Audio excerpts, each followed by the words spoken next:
Shalom, Om Swastiastu, Namo Buddhaya, Salam Kebajikan, Salam Pancasila. Selamat pagi dan selamat datang kami ucapkan kepada seluruh hadirin yang terhormat. Pada hari ini, Senin 25 November 2024, akan dilaksanakan sidang promosi doktor dengan Promovenda, Apoteker Asarini M.Pharm, dari program studi Doktor Ilmu Farmasi, Fakultas Farmasi Universitas Pancasila. Hadirin yang kami hormati, agar sidang promosi doktor berjalan lancar dan hikmat, perlu kami sampaikan beberapa hal sebagai berikut. Yang pertama, hadirin dimohon untuk mematikan nada dering telepon seluler atau alat komunikasi lainnya. Yang kedua, hadirin dimohon untuk tidak keluar masuk ruangan dan menjaga ketertiban selama sidang berlangsung. Dan yang terakhir, hadirin dimohon untuk memperhatikan seluruh instruksi yang disampaikan oleh pembawa acara. Terima kasih.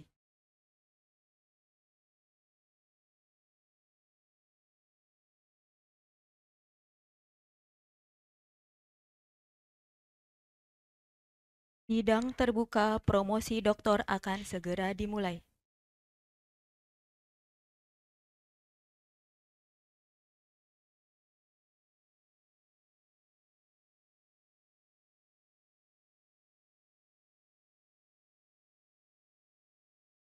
Hadirin yang terhormat, kami mohon untuk dapat berdiri.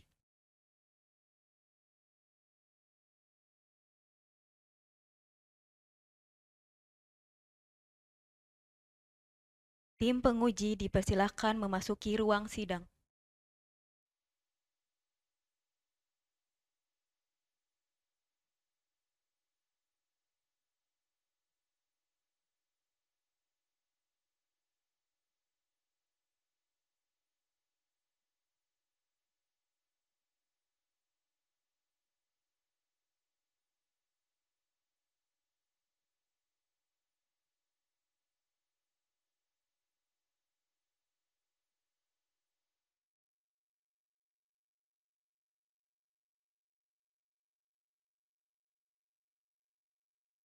Promovenda dipersilahkan memasuki ruang sidang.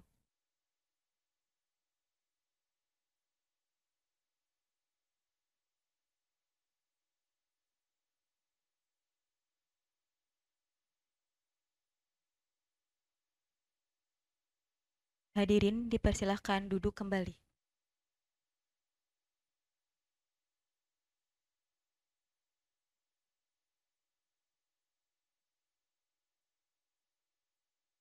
Sidang terbuka Doktor Ilmu Farmasi, Fakultas Farmasi Universitas Pancasila akan diawali dengan pembacaan doa.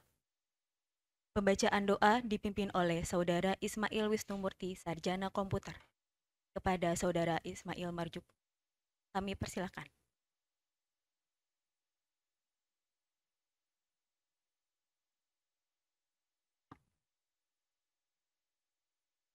Assalamualaikum warahmatullahi wabarakatuh. Selamat pagi dan salam sejahtera untuk kita semua. Para hadirin yang terhormat, sebelum kita memulai kegiatan pagi ini, marilah sejenak kita bersama menundukkan kepala, memohon kepada Tuhan Yang Maha Esa agar kegiatan ini diberkahi dan berjalan lancar. Izinkan saya memimpin doa secara Islam. Bagi yang beragama lain, mohon menyesuaikan dengan keyakinannya masing-masing. A'udzubillahi minasyaitonirrajim. Bismillahirrahmanirrahim. Alhamdulillahirabbil alamin. Wassalatu wassalamu asrofil anbiya'i wal mursalin wa ala alihi wa ashabihi ajmain. Ya Allah, ya Rahman, ya Rahim, segala puji dan syukur kami panjatkan kehadirat-Mu atas segala rahmat dan karunia yang tak terhingga. Ya Rob, kami memohon ridho-Mu agar acara sidang terbuka program studi doktor farmasi ini berjalan lancar, mendapat berkah-Mu, dan memberikan manfaat bagi kami. Ya Allah, ya Alim, yang menguasai segala ilmu, tumbuh dan kembangkanlah kampus kami menjadi perguruan yang berkualitas, maju, dan menjadi sumber ilmu-Mu. Jadikanlah kami yang mengajarkan dan menuntut ilmu di tempat ini untuk senantiasa istiqomah mengamalkannya di jalanmu. Ya Rob, ya Mujib, yang mendengar dan mengabulkan doa. Berikanlah kami kebaikan di dunia dan di akhirat, dan jauhkanlah kami dari segala bencana. Berkenankanlah doa dan permohonan kami. Rabbana taqabbal minna innaka antas samiul alim wa tub alaina innaka antat tawwabur rahim. Rabbana atina fid dunya hasanah wa fil akhirati hasanah wa qina azabannar. Walhamdulillahi rabbil alamin. Wassalamualaikum warahmatullahi wabarakatuh.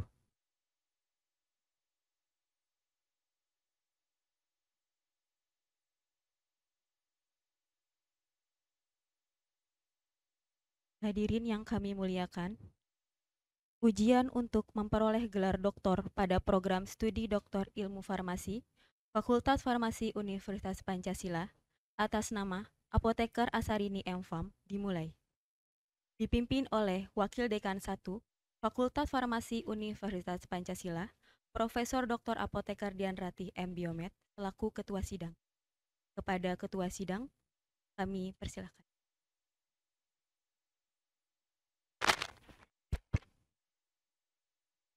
Assalamualaikum warahmatullahi wabarakatuh.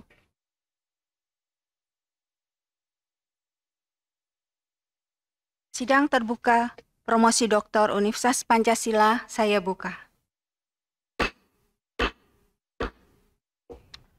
Yang terhormat, para guru besar tetap Fakultas Farmasi Universitas Pancasila, anggota Senat, dosen Sivitas Akademika Fakultas Farmasi Universitas Pancasila, para guru besar undangan. Di sini saya melihat ada Profesor Gemini Alam dari Universitas Hasanuddin, para tamu undangan, serta Bapak Ibu undangan yang berbahagia. Saya mengucapkan terima kasih atas kehadiran Bapak Ibu pada acara sidang promosi dari Promovenda Saudari Apoteker Asarini Magister Farmasi.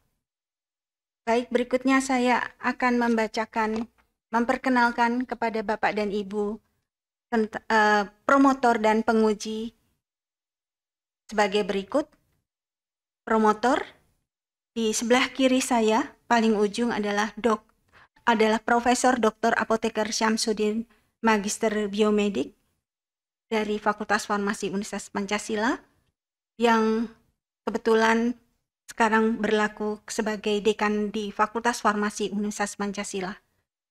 Kemudian sebagai kopromotor adalah Profesor Apoteker Taifo Mahmud PhD dari Oregon State University Amerika Serikat sebagai adjunct profesor di Fakultas Farmasi Universitas Pancasila. Kemudian kopromotor kedua yaitu Dr. Hewan Yulfian Sani PhD dari Badan Riset dan Inovasi Nasional. Dan sebelah kiri saya persis nanti berlaku sebagai ketua penguji yaitu Profesor Dr. Rernat Deni Rahmat MSI. Sebelah kanan saya dari sisi paling ujung adalah Profesor Dr. Apoteker Shirley Kumala, Magister Biomedik dari Fakultas Farmasi Universitas Pancasila, disusul oleh Profesor Dr. Apoteker Ratna Jamil, Magister Sains dari Fakultas Farmasi Universitas Pancasila, serta penguji eksternal yaitu Profesor Dr. Wawai Muli Arozal, Magister Biomedik, PharmD dari UI, kemudian Dr. Apoteker Novianti, Sarjana Sains, Magister Sains dari Fakultas Farmasi Universitas Pancasila. Selanjutnya, sidang ini nanti akan dibantu oleh Sekretaris Penguji, yaitu Sekretaris Doktor Ilmu Farmasi, Fakultas Farmasi Universitas Pancasila, Dr. Apoteker Yesi Desmiati, MSI.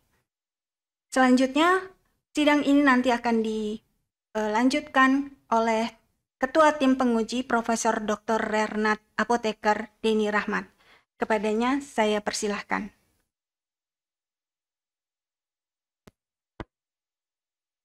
Bismillahirrahmanirrahim. Assalamualaikum warahmatullahi wabarakatuh. Terima kasih Ketua Sidang Profesor Dr. Apoteker Dian Rati Laksmitawati, M.Biomed. Saudari Promopenda, apakah saudari sudah siap untuk diuji pada sidang terbuka promosi doktor ini?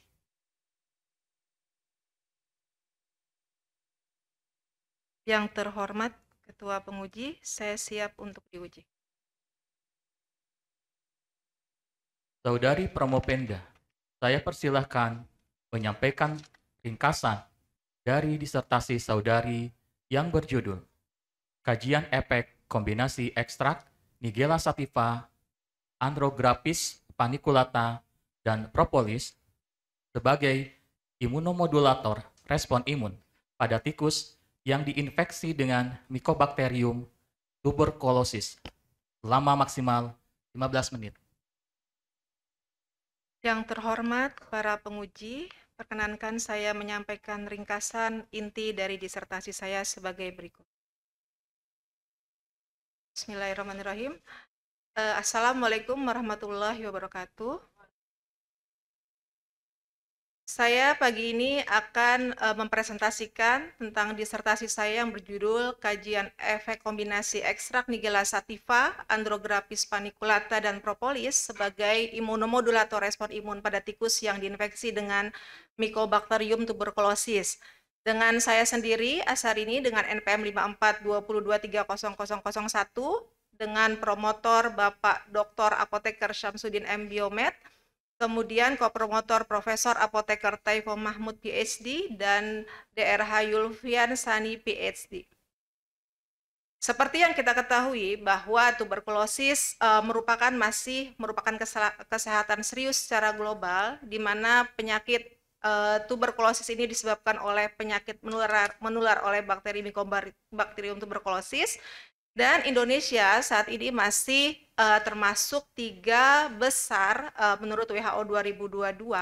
Oleh karenanya komitmen Indonesia untuk mengeliminasi TB tahun 2030 itu menjadi prioritas utama kita saat ini.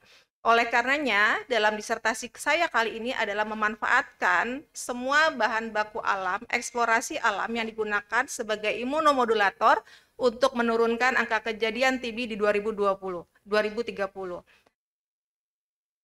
Perumusan masalah pada disertasi saya hari ini adalah, pertama, apakah pendekatan molekuler docking senyawa aktif dari sambiloto, jitan hitam, dan propolis ini memberikan aktivitas sebagai imunomodulator? Yang kedua adalah apakah kombinasi poliherbal ini memiliki aktivitas imunomodulator terhadap tikus yang diinfeksi dengan bakteri Mycobacterium tuberculosis? Yang ketiga, apakah kombinasi ekstrak ini dapat memperbaiki kondisi limpa, paru, dan hati pada tikus yang diinfeksi dengan Mycobacterium tuberculosis? Dan yang keempat, apakah kombinasi ekstrak ini dapat memperkuat respon imun spesifik melalui pengukuran kadar IL-6 dan IL-10 serta respon imun non-spesifik dengan pemeriksaan hematologi lengkap?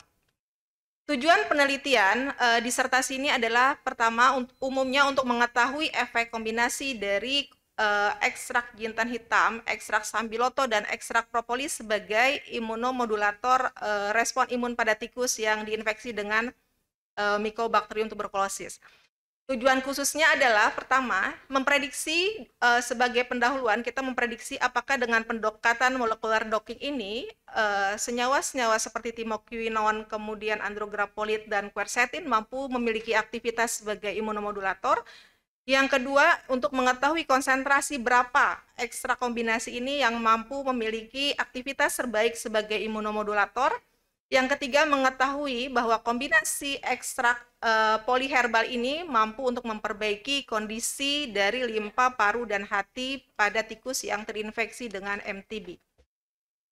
Manfaat dari penelitian ini adalah, satu, memberikan informasi ilmiah kepada kita semua tentang kombinasi poliherbal ini sebagai imunomodulator pada tikus yang diinfeksi dengan bakteri MTB. Kemudian memberikan data ilmiah dari kombinasi poliherbal ini terhadap pengobatan TB yang insya Allah kedepannya untuk penelitian lanjutan bisa sebagai obat fitofarmaka. Kalau kita ngomongin imunomodulator, pasti akan ada sel yang bekerja di dalamnya. Kita mengenal adanya mekanisme kerja innate immunity, sistem imun yang ada di dalam tubuh kita, yaitu sistem imun bawaan.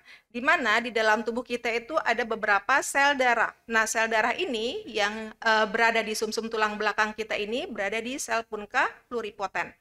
Di mana sel-sel imun ini akan berdiferensi menjadi dua jalur, yaitu sel punka mieloid dan sel punka limfoid. Oleh karenanya, dengan pemberian ekstrak kombinasi poliherbal ini diharapkan mampu untuk sebagai gatekeeper dari imun non-spesifik di dalam innate immunity, seperti imun non-spesifik dalam sel punka mieloid seperti dada granulosit, basofil, eosinofil, dan monocyte. Kemudian kita mengenal ada sistem imun adaptive immunity, yaitu sistem imun sebagai gatekeeper yang ketiga selanjutnya ya setelah sel imun bawaan. Di sini apabila sudah terjadi masuk bakteri ke dalam sel-sel jaringan akan bertemu dengan sel imun adaptif. Kita mengenal adanya sel limfosit B dan limfosit T. Dan ini diproduksi oleh sel punka pluripoten dengan jalur aktivasi dari sel punka limfoid, di mana tempat maturasi dan diferensiasi sel tersebut adalah di kelenjar limfoid. Dengan itu, dengan harapan itu, ekstrak kombinasi dari ekstrak jintan hitam, sambiloto, dan propolis diharapkan mampu untuk memodulasi dari limfoid B dan limfoid T agar bakteri dari MTB tidak menjalar ke sistemik dan bisa mengurangi peradangan inflamasi yang terjadi. Hipotesa dari disertasi saya yang itu pertama bahwa pendekatan molekuler docking ini baik senyawa aktif dari sambiloto seperti andrograpolit, jintan hitam, timoquinon, dan propolis, salah satunya quercetin ini memberikan aktivitas sebagai imunomodulator. Hipotesa yang kedua bahwa kombinasi ekstrak poliherbal ini memiliki aktivitas imunomodulator terhadap tikus yang terinfeksi dengan MTB. Hipotesa yang ketiga bahwa kombinasi ekstrak poliherbal ini mampu untuk memperbaiki organ-organ penting seperti limpa, hati, dan paru. Hipotesa yang keempat adalah kombinasi ekstrak herbal ini mampu memperkuat sistem imun spesifik dan sistem imun non-spesifik. Alur kerja dan hasil penelitian dari disertasi saya adalah yang pertama pembuatan ekstrak. Ekstrak dilakukan dengan cara remaserasi dengan menggunakan etanol 70%, hasil dari crude ekstrak, kemudian saya lakukan freeze drying, selanjutnya dilakukan uji fitokimia. Salah satu senyawa yang memberikan positif seperti positif fenol, flavonoid, alkaloid, kemudian saponin, tanin, dan quinon. Alur yang kedua, tahap yang kedua sebagai pendahuluan adalah kerja docking. Docking ini dilakukan dengan protein IT64 dengan ligan TSN 386A, yaitu di mana strukturnya ini merupakan HDAC 8. Kita dapat RMSD-nya sekitar 1,21158, di mana RMSD ini keterdekatan antara ligan dengan proteinnya. Selanjutnya alur kerja in vitro yang ketiga, tahap ketiga. Alur kerja in vitro ini kita ingin mengetahui bagaimana pertumbuhan dari bakteri MTB dalam medium mods. Di sini kita bikin beberapa konsentrasi, di antaranya konsentrasi tunggal dengan berbagai macam kondensasi dari konsentrasi kecil sampai konsentrasi besar 100 mg per mililiter. Kemudian konsentrasi kombinasi ekstrak kita lakukan juga uji coba secara in vitro. Apakah ada pertumbuhan atau tidak di dalam medium mod. Selanjutnya kita konversi hasil dari mod yang kita sampai 28 hari ke pewarnaan Gill-Nielsen, kemudian rapid test MPT64 dan medium padat Ogawa.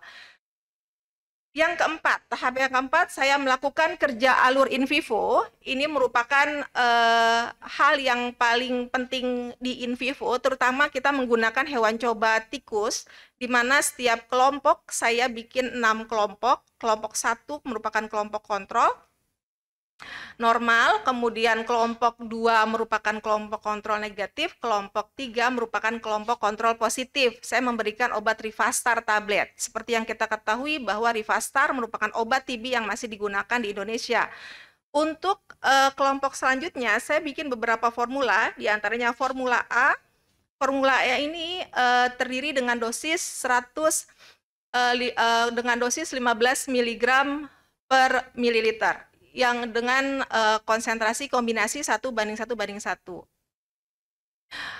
Kemudian dosis kombinasi A itu sekitar 50 mg per kilogram berat badan dengan 1:1:1. Kemudian formula B, saya dengan dosis 150 mg per kilogram berat badan 1:1:1. Dan kelompok C dengan kombinasi ekstrak poliherbal dengan dosis 450 mg per kilogram berat badan 1:1:1.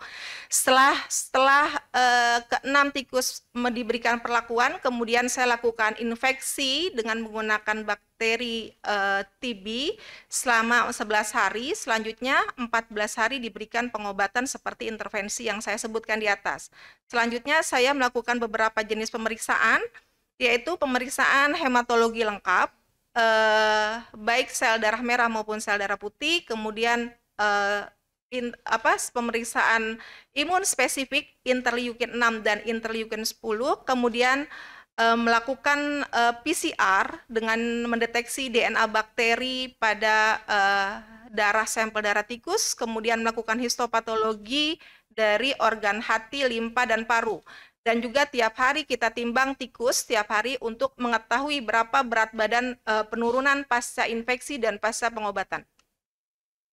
Tahap yang kelima, saya melakukan penetapan kadar senyawa dalam ekstrak. Di sini saya tidak semua senyawa diperiksa, hanya senyawa-senyawa yang memiliki potensial dalam suatu ekstrak. Contohnya misalnya dalam sambiloto ada andrograpolit, dalam jintan hitam ada timoquinon, dan salah satu bagian dari propolis ada quercetin. Dan juga kita periksa berapa kadar flavonoid total dalam suatu kombinasi ekstrak yang terbaik.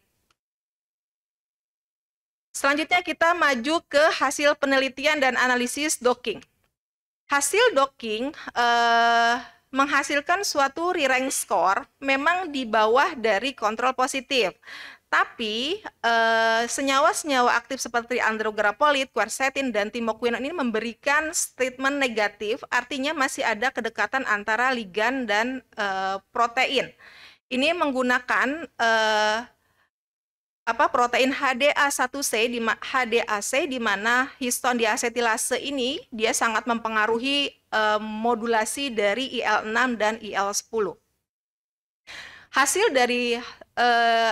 Hasil dari asam amino, ikatan ligan asam amino yang berada dalam posisi dalam kavitis, kita melihat bahwa ada kesamaan residu asam amino antara kontrol positif dan juga senyawa-senyawa ekstrak.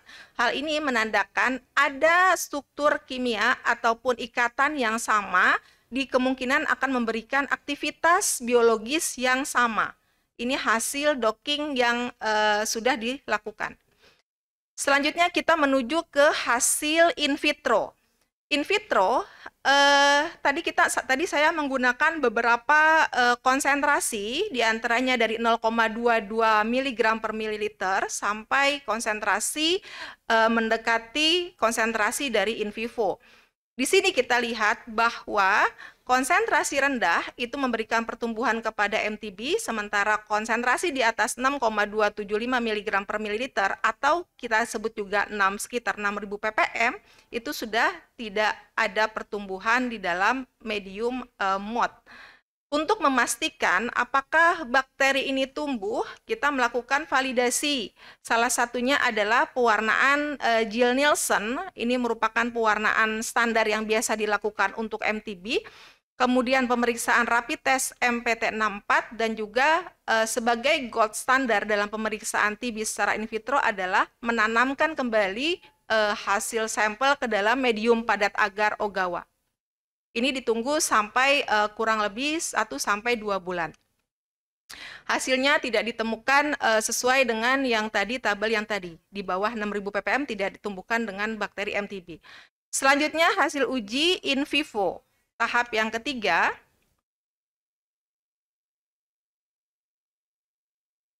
beberapa pemeriksaan yang saya lakukan terkait dengan tikus Pertama adalah berat badan tikus. Berat badan tikus antara pasca infeksi dan pasca pengobatan secara signifikansi tidak berbeda secara signifikan. Tapi kalau kita melihat satu tikus ke satu tikus, itu akan terlihat kecenderungan menurun pada akhir dari pasca infeksi. Oleh karenanya, langsung diberikan pengobatan untuk pemberian makan dan minum, sehingga peneliti sangat concern terhadap makan dan minum dari tikus dan menjaga konsistensi dari berat badan tikus. Selanjutnya hasil dari sel darah putih. Di sini pemeriksaan yang dilakukan adalah sel darah putih total, kemudian ada limfosit, monosit, dan granulosit. Dari hasil terlihat ada monosit dan granulosit yang merupakan indikator terjadinya infeksi, di mana ini merupakan sistem imun non-spesifik. Dengan datangnya masuknya patogen yang masuk ke dalam tubuh, semua pada meningkat monosit dan granulosit. Artinya adalah sistem imun di dalam tubuh tikus mampu untuk mendeteksi adanya patogen yang masuk. Selanjutnya ada pemeriksaan sel darah merah. Ada beberapa parameter sel darah merah yang diperiksa. Ternyata yang memberikan signifikansi dengan nilai kurang dari 0,05 dari one way ANOVA adalah MCV, MPLT, MPV, dan PCT. Ini menandakan bahwa ada beberapa tikus yang memang sudah mengalami anemia, sudah mengalami pengurangan pengecilan dari hemoglobin darahnya. Hal ini memungkinkan sekali karena pada pasien-pasien TB umumnya terjadi anemia, karena hal ini disebabkan limfosit B yang tadi saya jelaskan tadi, yang merupakan antibodi yang secara di dalam tubuh ada di dalam sel plasma yang diproduksi di dalam hati dalam bentuk hemapotoetik, pembentukan sel darah merah terganggu karena sel punka lebih fokus ke dalam sel limfoid untuk mengusir dari bakteri MTB yang masuk. Hasil dari pemeriksaan IL-6 dan IL-10, pasca infeksi terjadi peningkatan kadar IL-6 dan IL-10. Artinya adalah bakteri sudah terintegrasi ataupun sudah masuk ke dalam sel-sel seluler, sehingga dengan adanya proinflamasi seperti interleukin 6 dia akan menyerang, bahasanya gitu. Dan setelah pasca pengobatan IL-10 yang merupakan antiinflamasi, dia pun meningkat untuk menyeimbangkan antara proinflamasi dan antiinflamasi. Hasil dari PCR yang merupakan untuk deteksi DNA di dalam sel darah bakteri menunjukkan memang tikus ini sudah mengalami infeksi dari MTB, terutama tikus-tikus yang di awal sudah diinfeksi dengan MTB. Selanjutnya kita periksa histopatologi jaringan. Apakah hasil dari sebelumnya terkait dengan pemeriksaan IL-6, IL-10 maupun pemeriksaan darah lengkap itu, apa dampaknya terhadap histopatologi jaringan? Di sini kita membagi menjadi 8 macam pandang, di mana ada scoring 1, 2, 3, 4. Scoring 1 bila kerusakan jaringan kurang dari 25%, scoring 2 bila kerusakan jaringan 25-50%, scoring 3 bila kerusakan jaringan 51-75%, dan scoring 4 bila kerusakan jaringan 76-100%.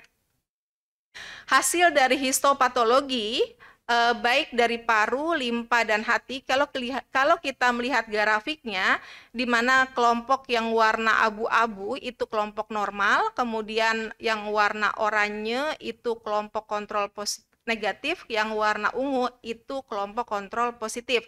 Sementara yang 3 dari belakang itu merupakan kombinasi poliherbal. Kalau kita melihat ada formula A, formula B, dan formula C, komposisi di formula C yang warna hijau itu luas kerusakan yang terjadinya lebih kecil dibandingkan dengan kelompok kontrol yang lain, seperti di paru, jaringan limpa, dan jaringan hati. Selanjutnya, tahap selanjutnya adalah penetapan kadar senyawa dari ekstrak. Berdasarkan dari hasil dari histopatologi, kelompok tikus yang memberikan kerusakan jaringan cukup kecil, yaitu di formula C, artinya adalah formula C mampu untuk memodulasi dari sistem imun. Di sini saya mengukur kadar dari andrograpolin, timoquinone, dan quercetin serta kadar flavonoid total. Berikut gambaran dari masing-masing kadar dengan menggunakan HPLC. Selanjutnya saya ingin memastikan kadar senyawa-senyawa yang ada di dalam ekstrak dengan menggunakan LC-MS sehingga dipastikan bahwa senyawa tersebut memang ada di dalam tumbuhan. Kesimpulannya adalah pada disertasi saya ini adalah pendekatan molecular docking terhadap senyawa aktif dari sambiloto yaitu andrograpolin, jinten hitam timoquinone, dan propolis ini menunjukkan potensi sebagai imunomodulator yang dapat mempengaruhi respon imun. Yang kedua adalah konsentrasi ekstrak tunggal dan kombinasi dari ekstrak jintan hitam, sambiloto, dan propolis dengan variasi konsentrasi dari 6,375 mg itu sampai 100 mg per mililiter terbukti efektif dalam menghambat pertumbuhan dari Mycobacterium tuberculosis strain H37RV secara in vitro yang menunjukkan potensi antibakteri terhadap infeksi tuberkulosis. Dan yang ketiga adalah berdasarkan hasil dari hematologi lengkap IL6 dan juga histopatologi, formulasi nomor kombinasi ekstrak poliherbal dari jintan hitam, sambiloto, dan propolis di formula 3, formula C dengan konsentrasi 450 mg per kilogram berat badan dengan kombinasi 1:1 itu memiliki potensi sebagai imunomodulator. Saran 1, perlu penelitian lebih lanjut untuk uji toksisitas untuk dapat memberikan gambaran mengenai keamanan kombinasi ekstrak yang menjadi dasar untuk pengembangan lebih lanjut dalam bidang farmasi dan terapi.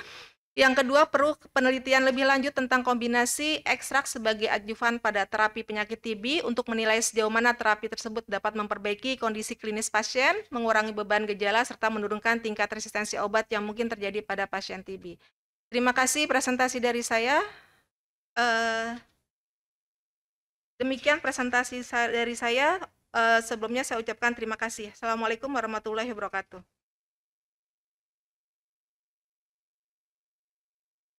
Baik, terima kasih. Saya persilahkan penyanggah pertama, yaitu yang terhormat Profesor Dr. Apoteker Shirley Kumala M. Biomed, untuk mengemukakan pertanyaan atau sanggahannya.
Yang terhormat Profesor Dr. Apoteker Shirley Kumala M. Biomed, perkenankanlah saya untuk menjawab pertanyaan sebagai berikut.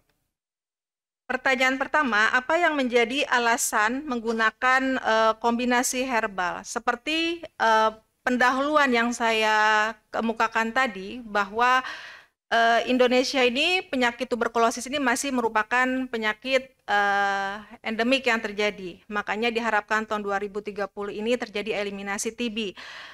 Alasan menggunakan produk herbal adalah di dalam herbal itu banyak sekali metabolit-metabolit sekunder yang bisa kita eksplor, di mana terjadi resistensi saat ini penggunaan antibiotik dari isoniazid dan rifampicin. Oleh karenanya, kita membutuhkan sekali beberapa tanaman-tanaman obat, eksplorasi lebih lanjut, isi-isi dari metabolit sekunder yang mampu bisa menekan dari antibakteri dan juga imunomodulator.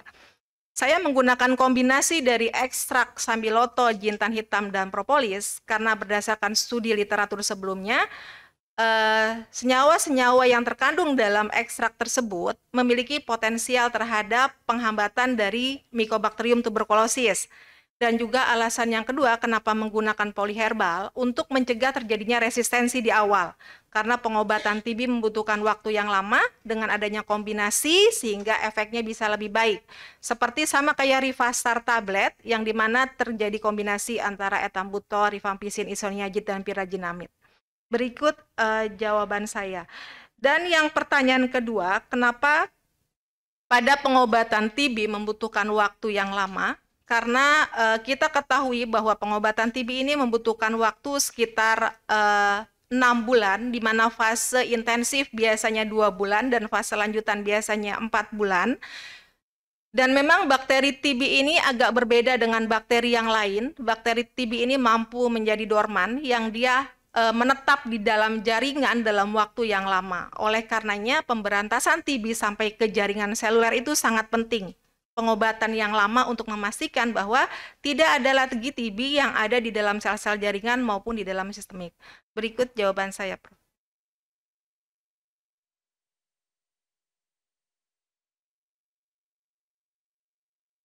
Baik, terima kasih. Saya persilahkan penyanggah kedua, yaitu yang terhormat Profesor Dr. Apoteker Ratna Jamil MSI untuk mengemukakan pertanyaan atau sanggahannya. Terima kasih pada Ketua Penguji, Prof. Denny Rahmat. Pertama-tama saya ucapkan selamat pada Promopenda yang telah berhasil melalui beberapa tahap panjang Terima kasih, Prof. sampai pada tahap promosi hari ini. Terima kasih. Saudara Promopenda, ada dua pertanyaan dari saya. Yang pertama, apakah perlu menurut Promopenda dilakukan standarisasi terhadap ekstrak poliherbal yang saudari buat untuk mengidentifikasi dan memastikan berapa konsentrasi senyawa aktif utama yang memiliki aktivitas biologi tersebut sehingga formulasi dapat diproduksi secara efisien dan konsisten. Pertanyaan saya kedua yaitu dari penelitian yang telah Promopenda lakukan terbukti bahwa formula poliherbal yang diteliti menunjukkan potensi sebagai imunomodulator.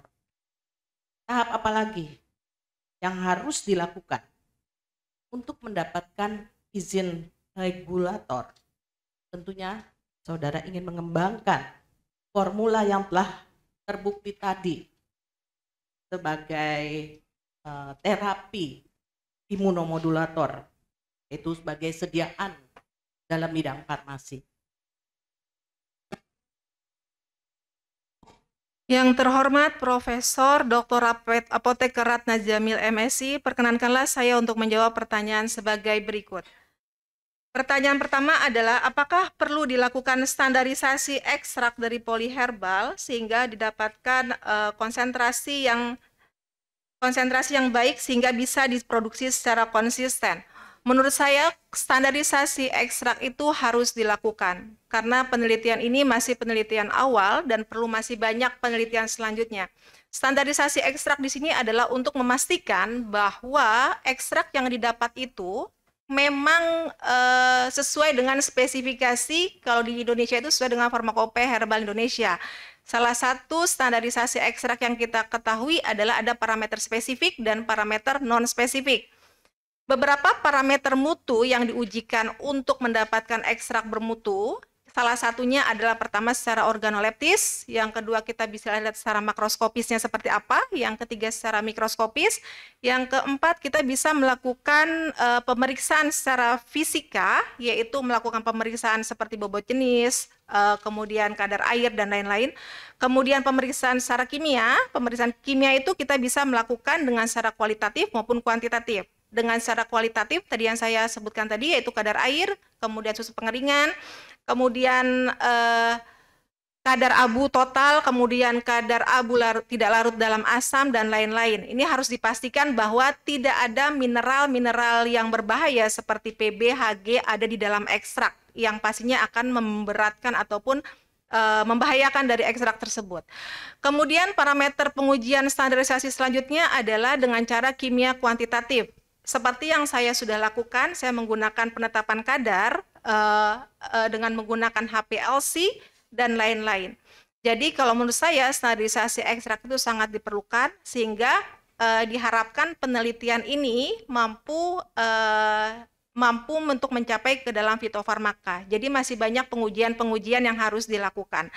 Selain itu, untuk tanaman awal itu pun perlu distandarisasi. Bagaimana budidaya dari tanaman, bagaimana cara pengeringan, bagaimana cara pengambilan sampelnya, bagaimana cara proses sortasinya, bagaimana proses penyerbukannya, dan lain-lain. Sehingga dihasilkan suatu zat aktif yang konsisten dari awal sampai akhir. Itu jawaban saya terkait dengan standarisasi. Pertanyaan yang kedua, dari penelitian yang menunjukkan potensi sebagai imunomodulator, hal-hal yang harus dilakukan apabila formula yang berpotensi sebagai imunomodulator ini bisa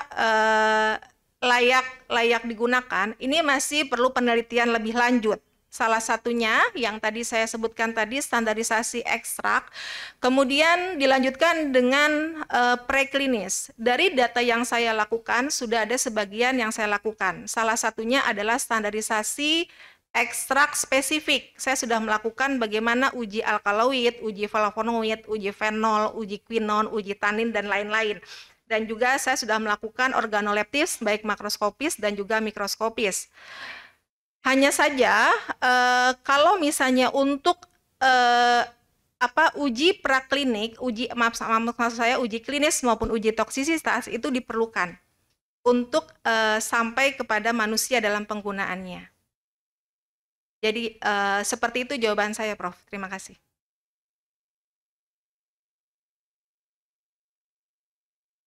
Baik, terima kasih. Saya persilahkan penyangga ketiga, yaitu Profesor Dr. Wawai Muli Arojang, MBiomed, PharmD, untuk mengemukakan pertanyaan atau sanggahannya. Terima kasih Ketua Sidang. Bismillahirrahmanirrahim. Assalamualaikum warahmatullahi wabarakatuh. Waalaikumsalam. Hari ini ya kita sudah cukup banyak berdiskusi ya. Jadi ini mungkin beberapa kali kita saya memberikan asupan dan perbaikan yang sudah dilakukan oleh Asari ini sudah cukup baik ya. Terima kasih, Prof. Ya, sebelum saya mengajukan pertanyaan, sebelum saya terlupa, tadi Asari ini menjelaskan mengenai kamu juga melakukan pemeriksaan pengukuran berat badan ya di akhir penelitian ya. Mungkin saya punya usul, mungkin kamu punya datanya. Jadi yang nanti Asari ini tampilkan itu jangan berat badan di akhir saja, tetapi deltanya ya, karena mungkin baseline-nya dari per kelompok itu berbeda-beda gitu. Mungkin kelompok yang di-treat itu memang sudah awalnya tinggi berat badannya. Jadi lebih representatif kalau Asan ini menampilkan deltanya. Jadi apalagi kalau kamu bisa menampilkan data berat badan dari minggu ke minggu. Misalnya yang awal minggu ke-0, kemudian minggu hari ke-7 setelah infeksi, kemudian hari ke-14 begitu. Jadi kita akan melihat bagaimana tren apakah itu peningkatan atau penurunan pada masing-masing kelompok. Ya, itu usul saya. Nah, sekarang saya akan bertanya dua hal ya. Asari ini kamu pada penelitian di tahap in vitro, Asari ini melakukan 4 metode ya. Jadi yang pertama kamu melihat pertumbuhan kuman pada medium MODS ya, atau disebut microscopic observation drug susceptibility ya. Kemudian dilanjutkan ke rapid test, dilanjutkan juga ke pewarnaan Zell-Nielsen dan medium padat Ogawa. Mungkin Asari ini bisa menjelaskan masing-masing tujuannya itu apa ya. Oke. Kemudian pertanyaan kedua ini terkait uji in vivo yang Asari ini lakukan ya. Jadi Asari ini mula-mula melakukan aklimatisasi ya. Kemudian memberikan suntikan intraperitoneal kuman TB kepada Tikus. masing-masing tikus, ya.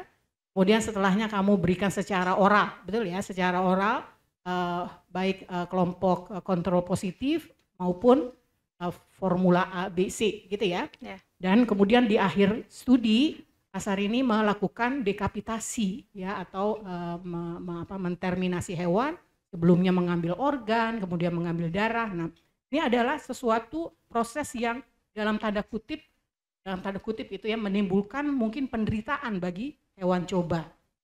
Ya, ini adalah yang juga perlu kamu jelaskan ya kepada yang mendengar di sini, bagaimana Passarini menjamin ya kesejahteraan hewan atau kita sebut sebagai animal welfare terhadap studi in vivo yang kamu lakukan. Sekian pertanyaan saya. Baik, yang terhormat Profesor Dr. Wawai Mulia Arozal, MBiomed PharmD, perkenankanlah saya untuk menjawab pertanyaan sebagai berikut. Terkait dengan berat badan tikus, saya timbang tiap hari dari mulai sebelum diinfeksi. Jadi saya memang berada di kandang tikus tiap hari. Tiap pagi saya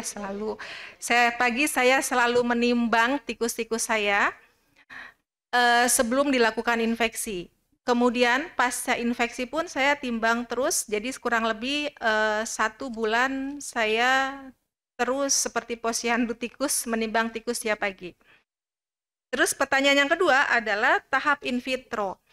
Tahap in vitro ini saya memang pertama kali menggunakan metode MOD. Tujuannya adalah MOD ini merupakan gold standar dari pemeriksaan TB. Tujuannya adalah untuk mengetahui apakah ada pertumbuhan MTB dalam medium cair. MOD ini diperiksa itu diamati selama 28 hari sampai 30 hari. Untuk memastikan bahwa di dalam 28 hari ini tidak tumbuh dalam bakteri, peneliti saya memastikan dengan menggunakan beberapa penelitian lanjutan, yaitu dengan menggunakan pewarna gel Nielsen.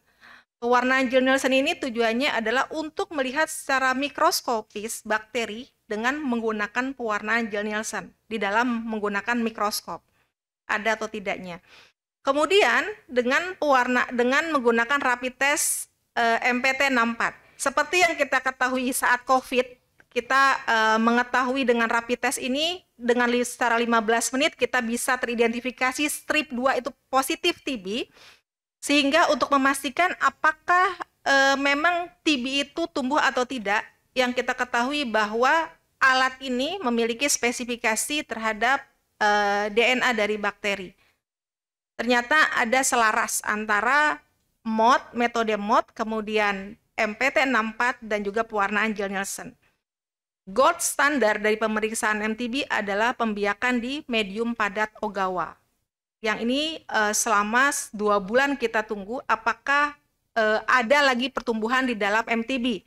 Karena kita ketahui MTB itu memang durasinya panjang sekali, tidak bisa kita mengamati seminggu ataupun 2 minggu. Berikut jawaban saya, Prof. Kemudian terkait dengan jawaban yang kedua, terkait dengan kesejahteraan hewan yang digunakan selama proses in vivo, saya mengacu kepada pedoman etika dan regulasi yang ada, yaitu pedoman kesejahteraan hewan, di mana saya melakukan in vivo ini di Fakultas Kedokteran Universitas Hasanuddin, yang sudah dikondisikan segala ruangannya, saya baik kelembaban, baik suhu, kemudian terang dan gelapnya, kemudian makan dan minumnya, dan lain-lain. Gunanya adalah untuk memperhatikan kesejahteraan dari tikus-tikus saya. Kemudian yang kedua, kandang selalu dibersihkan tiap hari. Tempat kandang pun kita berikan tempat yang seperti kayu-kayu lunak agar tikus lebih nyaman pada saat tidur. Jadi untuk makan tikus ini sangat diperhatikan oleh peneliti yang umumnya kalau sudah terkena penyakit TB itu akan sulit sekali makan. Makanya kita perhatikan. Karena saya full time di Unhas, jadi saya tiap hari ke kandang, saya melihat apakah makanan saya habis atau tidak. Berikut awareness dari peneliti kepada kesejahteraan dari hewan. Terima kasih, Prof.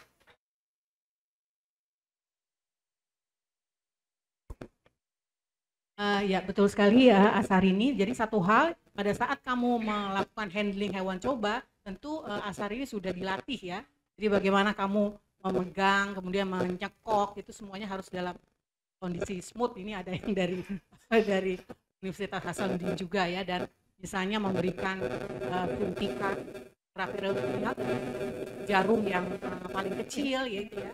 Kemudian solder yang disesuaikan untuk hewan coba. Demikian tambahan dari saya. Ya, terima kasih Prof. Baik, terima kasih banyak. Saya persilahkan penyanggah keempat, yaitu Dr. Apoteker Noviyanti, SSI, MSI, untuk mengemukakan pertanyaan atau sanggahannya. Terima kasih. Bismillahirrahmanirrahim. Assalamualaikum warahmatullahi wabarakatuh. Selamat dan sukses ya Bu Asarini. Jadi Makasih, saya Bu pertama Novi. kali menguji Bu Asarini ingat Saharini gitu ya. Dan ternyata Ibu Posyandu tikus gitu ya. Berarti tikusnya ini usia kanak-kanak gitu ya, baru dewasa ya. Di sini untuk yang belum tahu, tikus yang digunakan Bu Asarini ini bapak dan ibunya tikus dewasa. Bukan anak-anak gitu. Baik ya, biar nggak terlalu tegang juga ya Bu Asarini ya. Jadi luar biasa hasil penelitiannya ini cukup lengkap ya, dari in silico, kemudian in vitro dan in vivo pada tikus ya, dari Terima kasih, Bu. menggunakan kombinasi 3 bahan alam seperti itu ya. Dan yang menariknya pada saat uji in silico ini Promovenda Saudari Asarini dengan yakin hanya menggunakan masing-masing 1 senyawa dari setiap bahan alam yang digunakan. Ini mungkin sesuatu yang baru saya tahu gitu ya. Biasanya lebih dari 1 seperti itu ya. Nah, untuk itu sangat menarik nih saya dan mungkin teman-teman semua yang hadir di sini ya, untuk bisa dijelaskan dan diperkuat bagaimana Saudari Promovendus meyakinkan hasil tersebut ya bisa menjadi dasar untuk pengembangan di penelitian in vitro dengan in vivo. Apalagi kalau diperhatikan hasil re-rank score dari ketiga senyawa uji itu tidak lebih baik dari kontrol positifnya gitu. Kemudian pertanyaan yang kedua, tentu dalam hal melakukan pengujian dari in silico sampai dengan in vivo ini sangat banyak digunakan metode-metode analisis ya. Nah, untuk itu mohon dijelaskan bagaimana Saudari Promovenda meyakinkan validitas hasil pengukuran yang telah dilakukan, karena data-data hasil pengukuran ini tentu dijadikan dasar untuk pengembangan obat herbal terstandar yang menjadi cita-cita Promovenda ya. Kalau kita perhatikan bersama, salah satu manfaat yang ditargetkan adalah pengembangan hasil penelitian ini menjadi produk obat herbal terstandar. Mohon bisa dijelaskan bagaimana jaminan hasil pengukuran terhadap validitas datanya. Terima kasih. Baik. Yang terhormat Dr. Apoteker Noviyanti, SSI, MSI, perkenankanlah saya untuk menjawab pertanyaan sebagai berikut. Terkait dengan docking dengan menggunakan HDAC, yaitu histodiasetilase, saya kemarin mendocking zat utama, komponen utama dari sambiloto seperti andrograpolit, kemudian Nigella sativa seperti timokinon dan propolis. Yang seperti kita ketahui bahwa sebenarnya COVID acid penetral ester, jadi kita balik ke quercetin. Sebelumnya saya sudah studi literatur mana-mana saja zat-zat potensial yang memiliki potensi aksi yang lebih besar menggunakan imunomodulator seperti yang zat-zat aktif tersebut. Untuk pengembangan selanjutnya, banyak sekali zat-zat yang ada di dalam sambiloto, yang ada dalam Nigella sativa, dan ada di dalam propolis. Jadi untuk selanjutnya akan kami docking semua dari senyawa-senyawa yang ada di dalam ekstrak tersebut. agar kita ketahui berapa re-rank score dari masing-masing ekstrak, sehingga dihasilkan suatu hasil yang banyak sekali literatur yang ada dengan menggunakan docking. Selanjutnya, pertanyaan yang kedua adalah terkait dengan memvalidasi suatu metode. Validasi metode ini suatu hal yang penting dilakukan karena validasi ini untuk memastikan bahwa setiap prosedur, setiap alat, setiap hal apapun yang kita lakukan memiliki valid dan validitas yang baik. Salah satu proses validitas yang baik dalam suatu prosedur adalah pengulangan dari proses yang kita kerjakan. Apakah terjadi perbedaan antara pengulangan yang satu dengan pengulangan yang lain, dan itu sangat dipentingkan dalam suatu standar validasi.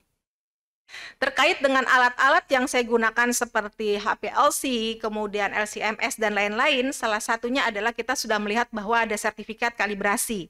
Artinya sudah ada kalibrasi dari suatu alat. Untuk pengembangan selanjutnya, apabila ekstrak ini akan diteliti lebih lanjut, akan kita lakukan lagi validasi metode-metode yang dengan berbagai macam alternatif dan lain-lain. Sehingga kadar yang kita dapatkan hari ini memang merupakan kadar-kadar yang kontinuitasnya itu sudah benar. Gitu. Demikian jawaban dari saya, Bu. Baik, terima kasih ya. Sama-sama. Baik, terima kasih. Saya persilahkan penyanggah kelima, yaitu yang terhormat Dr. Hewan Yulpian Sani, PhD, untuk mengemukakan pertanyaan atau sanggahan.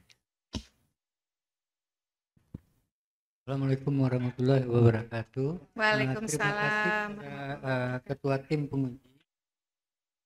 Kemudian pertama kali saya mengucapkan selamat kepada Saudari Propenda. Terima kasih, Pak. Telah sampai kepada sidang terbuka ini. Terima kasih, Pak. Namun di dalam ini saya akan menanyakan dua pertanyaan. Nah, pertanyaan tersebut sebenarnya sudah disampaikan juga di dalam pembahasan maupun di dalam presentasi tadi. Yang pertama, sesuai dengan judul dan tujuan dari penelitian ini adalah untuk mempelajari potensi ekstrak poliherbal sebagai modulator di dalam pengendalian penyakit tuberkulosis yang diuji pada hewan coba di sini menggunakan hewan modal yaitu tikus.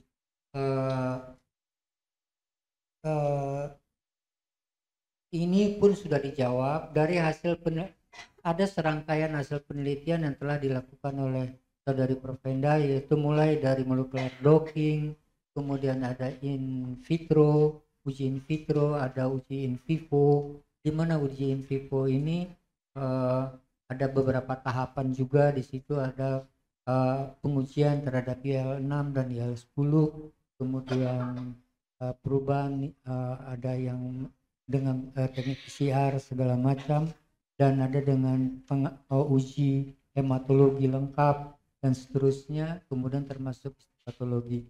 Nah, tadi sudah disampaikan bahwa Propenda telah menarik kesimpulan bahwa ekstrak aktif poliherbal ini mempunyai potensi sebagai imunomodulator. Yang ingin saya tanyakan, kira-kira dari data hasil apa dari rangkaian hasil penelitian tersebut yang menguatkan Saudara Propenda mengambil kesimpulan bahwa ekstrak aktif poliherbal ini adalah imunomodulator. Nah, berikutnya pertanyaan kedua di saya adalah sesuai dengan hasil-hasil penelitian tersebut, saya ingin mengetahui bagaimana mekanisme daripada ekstrak poliherbal ini di dalam merangsang sebagai imunomodulator dalam pengendalian penyakit tuberkulosis. Apakah Saudari Propenda mempunyai alternatif mekanisme dari hasil-hasil yang uji yang telah ditetapkan? Karena di dalam perlakuan di situ ada satu yaitu kontrol positif yang menggunakan rivastatin, yang itu mungkin mekanismenya agak berbeda dengan ekstrak itu sendiri, sesuai dengan kesimpulan yang tadi Saudari Profenda sampaikan. Mungkin itu yang bisa saya sampaikan. Terima kasih. Baik, yang terhormat DRH Yulfian Sani PhD, perkenankanlah saya untuk menjawab pertanyaan sebagai berikut. Terkait dengan pertanyaan pertama, yaitu kira-kira dari data apa yang kita bisa menyimpulkan bahwa ekstrak ini merupakan ekstrak yang memiliki aktivitas imunomodulator. Seperti yang saya jelaskan tadi, bahwa di dalam hasil in vivo diantaranya hematologi lengkap, kita mengenal, tadi kita sudah melihat adanya sel darah putih. Di sana ada pemeriksaan granulosit, kemudian ada monosit. Dan itu kita tahu bahwa monosit ini merupakan suatu makrofag apabila dia ada di dalam jaringan. Oleh karenanya, dengan adanya pemberian ekstrak poliherbal, itu pada meningkat. Dan ini merupakan gatekeeper dari sistem imun kita terhadap patogen yang masuk. Kemudian yang kedua, di hasil interleukin 6, ekstrak juga mampu meningkatkan kadar dari ekspresi dari IL-6, yang artinya bahwa Mycobacterium itu sudah mencapai ke jaringan sistemik. Selanjutnya di dalam histopatologi, baik di dalam paru, hati, dan limpa, kita melihat bahwa ada folikel limfoid yang terdapat di dalam organ tersebut, di mana folikel limfoid ini merupakan kumpulan-kumpulan dari limfosit T dan limfosit B dalam melawan serangan bakteri yang masuk. Artinya, ekstrak ini mampu apabila dibandingkan dengan yang tidak diberikan pengobatan. Peradangan yang terjadi pada ekstrak yang diberikan ekstrak itu lebih kecil dibandingkan kontrol negatif yang tidak diberikan pengobatan.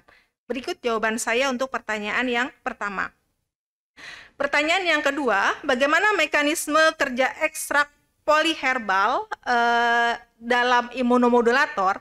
Saya berharap bahwa dengan ditemukannya folikel limfoid di dalam limpa, hati, dan paru, ini sudah terjadi proses mekanisme namanya mekanisme diaktifasi sel punka limfoid, di mana kita tahu bahwa limfoid itu terdiri atas dua aktivasi, ada sel B dan sel T. Sel B merupakan antibodi yang untuk aktivasinya biasanya dia menggunakan antigen presenting cell.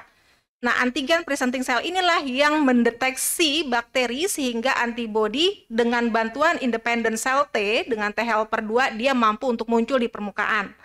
Kemudian jalur aktivasi yang kedua, si ekstrak ini mampu untuk membangunkan atau mengaktifasi dari limfosit T. Limfosit T ini yang kita kenal ada dua, T sitotoksik dan T helper 2. Di mana untuk sebagai agregasi penyerang, T sitotoksik inilah yang dengan aktivasi dari mayor histocompatibility complex MHC2, saya berharap ekstrak saya mampu untuk mempresentasikan antigen sehingga mampu untuk ke MHC sehingga si limfositnya mengeluarkan sitokin seperti IL-6 dan IL-10. Karena terlihat sekali dampak dari bercak yang ada di dalam paru, hati, dan limpa itu seperti folikel dan limfoid. Artinya ekstrak mampu untuk merangsang untuk datangnya limfoid B dan limfoid T. Berikut jawaban dari saya. Terima kasih, Pak.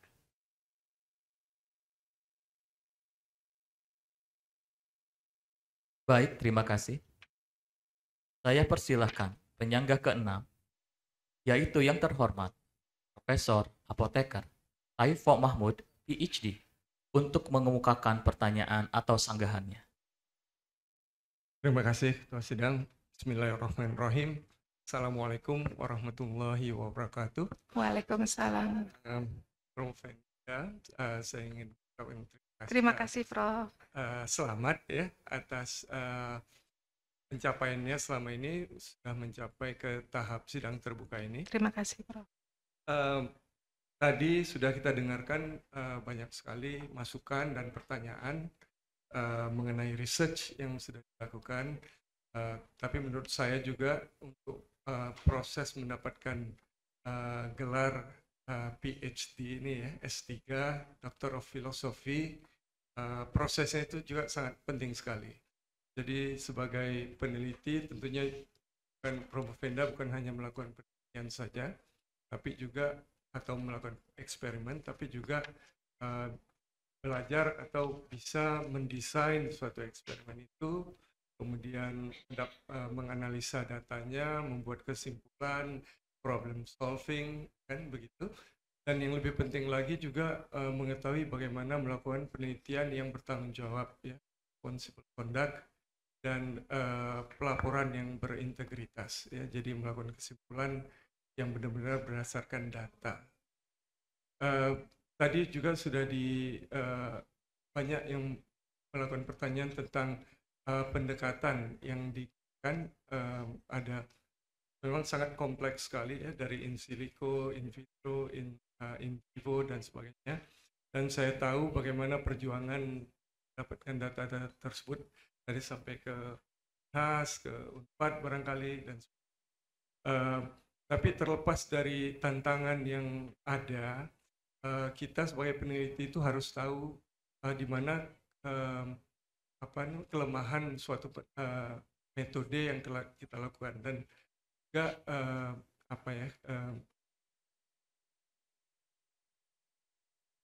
kekuatan atau kelebihan dari metode tadi.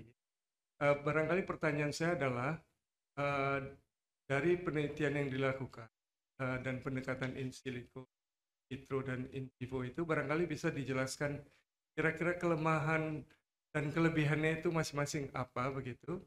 Itu pertanyaan pertama. Yang kedua, kalau kedepannya ingin melakukan penelitian lain dengan menggunakan metode yang sama, kira-kira apa yang harus dirubah? Karena kan ini masih dalam tahap belajar juga ini dalam melakukan penelitian untuk disertasi S3 ini. Sebagai peneliti nanti yang independen, kira-kira apa yang harus dilakukan, atau barangkali lain kali saya kalau melakukan penelitian ini atau menggunakan metode ini akan saya rubah caranya, kira-kira begitu.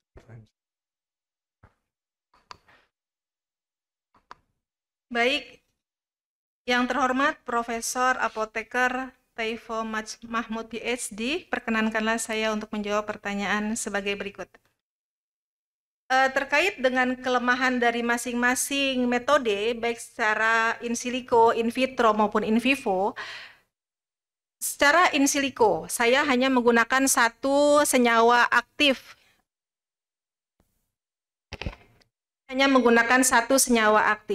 Harusnya bisa dieksplorasi dengan beberapa senyawa yang ada di dalam metabolit sekunder. Tapi memang berdasarkan referensi yang ada, berdasarkan jurnal-jurnal yang ada, memang senyawa-senyawa yang saya docking ini memiliki aktivitas yang cukup baik di imunomodulator. Tapi kedepannya kalau misalnya ada, saya akan mencoba beberapa docking senyawa-senyawa yang ada di dalam ekstrak tersebut. Kemudian yang kedua, dari segi in vitro, kalau misalnya in vitro ini sudah cukup lengkap karena sudah ada beberapa pengujian yang dilakukan, validasi hasil yang sudah dilakukan. Salah satunya adalah medium mode, kemudian MPT64, kemudian ada pewarna Nielsen, dan selanjutnya ada menggunakan medium padat Ogawa. Kalau misal dilakukan penelitian lebih lanjut, kemungkinan adalah dengan beberapa macam konsentrasi dari ekstrak poliherbal untuk memastikan. Dan juga mungkin ditambah dengan pemeriksaan MJIT agar menggunakan alat yang lebih cepat. Karena kalau konvensional itu cukup lama menunggunya. Kemudian yang ketiga, kelemahan yang uji in vivo yang ketiga adalah pertama, pengujian ini merupakan pengujian awalan yang hasil yang didapat awalan. Jadi masih banyak pengujian-pengujian yang harus dilakukan. Salah satunya tadi yang saya sebutkan, uji toksisitas kita belum lakukan, dan juga uji preklinik dan uji klinik. Pertanyaan yang kedua adalah, bila seorang peneliti itu harus memiliki sesuatu apa yang harus dilakukan apabila kelanjutan dari penelitian, kalau misalnya nanti ada kelanjutan penelitian lebih lanjut selain yang saya sebutkan, yang tadi saya sebutkan di antara toksisitas dan uji klinis, kemungkinan sebaiknya kita menggunakan beberapa parameter dari sitokin. Jadi seperti natural killer itu merupakan sitokin yang keluar di awal, dia ada di humoral gitu ya, itu bisa kita coba lebih dahulu. Jadi ini sebagai data samping ataupun penguatan data dari hematologi lengkap. Di dalam sitokin seluler, tadi saya sebutkan proinflamasinya IL-6, mungkin bisa proinflamasi yang lain, tapi yang terkait dengan imunomodulator sebagai penunjang data apakah memiliki memang dari segi IL-6, IL-10, IL-12, IL-1 ataupun natural killer sehingga memastikan lebih komplit dalam pemeriksaan sebagai imunomodulator. Berikut penjelasan saya, Prof. Baik, terima kasih Saudari Prof. Penda. Memang benar tadi disebutkan bahwasanya barangkali senyawanya itu perlu dites yang lain begitu ya, karena tidak bisa hanya memilih satu saja. Triggernya itu memang harus sebanyak mungkin yang tapi juga yang perlu diperhatikan target proteinnya ya. Oh iya. Ini tidak ada bukti bahwasanya yang bakal jadi target itu adalah HDAC, histone deacetylase yang dilakukan ya. Jadi ini sebenarnya membutuhkan suatu kekuatan komputasi yang sangat besar sekali sebenarnya. Ini big data sebenarnya untuk melakukan in silico. Kalau tidak itu nggak ada artinya. Itu sebenarnya cherry pick ya, milih-milih aja yang mana, itu bukan penelitian in silico yang benar. Kemudian barangkali juga benar mengenai in vivo, ada data-data yang barangkali tidak kelihatan perbedaannya. Nah, barangkali timingnya itu perlu diperhatikan. Kira-kira demikian. Terima kasih, Prof. Baik, terima kasih. Saya persilahkan penyanggah ketujuh, yaitu yang terhormat Bapak Dekan Fakultas Farmasi Universitas Pancasila, Profesor Dr. Apoteker Syamsuddin M. Biomed untuk mengemukakan pertanyaan atau sanggahan. Terima kasih Bapak Ketua Sidang. Assalamualaikum warahmatullahi wabarakatuh. Waalaikumsalam. Sebelumnya saya mengucapkan selamat ya kepada Terima kasih, Prof. Promopenda karena telah berhasil melalui beberapa rintangan ya dari mulai awal sampai sekarang menyelesaikan sidang terbuka ini yang saya tahu Terima kasih, Prof. Perjuangannya sangat besar ya. Tadi juga sudah ditanyakan oleh beberapa penguji bahwa yang kita tahu sekarang untuk pengobatan daripada infeksi tuberkulosis kan membutuhkan kombinasi obat ya. Yeah. Nah kemudian kita tahu juga bahwa sebetulnya pengobatan ini kan multi target ya. Nah kalau kita kaitkan dengan poliherbal yang digunakan oleh Promopenda, yaitu ada dari 3 tanaman, kira-kira target daripada masing-masing senyawa bioaktifnya itu pada sitokin itu targetnya bagaimana sehingga dia mencapai sebagai imunomodulator. Terus yang kedua, pertanyaan saya yang kedua, kalau seandainya Promopenda ini sudah menyelesaikan ya dan meraih gelar doktor ya, apa harapan dari Promopenda terhadap riset ini dan kedepannya itu akan dikembangkan ke arah bagaimana? Itu saja pertanyaan dari saya. Baik, yang terhormat Profesor Dr. Apoteker Syamsuddin M. Biomed, perkenankanlah saya untuk menjawab pertanyaan sebagai berikut. Pertanyaan pertama, bagaimana target senyawa dari andrograpolit, timoquinon, dan quercetin terhadap sitokin?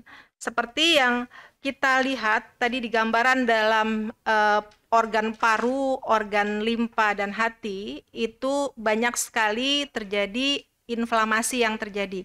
Inflamasi yang terjadi di sini adalah pertempuran antara patogen dari MTB dengan sitokin, salah satunya adanya limfoid di dalam seluler. Senyawa ekstrak mampu untuk memodulasi dari aktivasi sitokin baik limfosit T sitotoksik maupun limfosit T helper. Dan juga ekstrak poliherbal ini mampu untuk memberikan antigen presenting cell ke dalam MHC sehingga mengaktifasi limfosit T untuk bekerja mengeluarkan sitokin IL-6 dan IL-10 sehingga kerusakan yang terjadi di dalam inflamasi pada jaringan bisa meminimalisir. Di samping itu juga kita melihat bahwa folikel limfoid itu jelas-jelas terbukti ada di dalam jaringan tersebut. Yang artinya bahwa untuk next penelitian, polyherbal ini memang memiliki aktivitas sebagai imunomodulator. Dia memiliki aktivasi sebagai imunomodulator. Bila kita bandingkan dengan tikus yang tidak diinfeksi, kerusakannya itu sangat parah. Jadi saya rasa seperti itu. Untuk jawaban yang kedua, harapan saya sebagai peneliti untuk ke depan terkait dengan ekstrak polyherbal ini, yaitu sambiloto, kemudian jintan hitam dan propolis, sebaiknya di awal tadi pendahuluan kita sudah memiliki niat baik bahwa komitmen Indonesia di awal ingin mengeliminasi TB di 2030.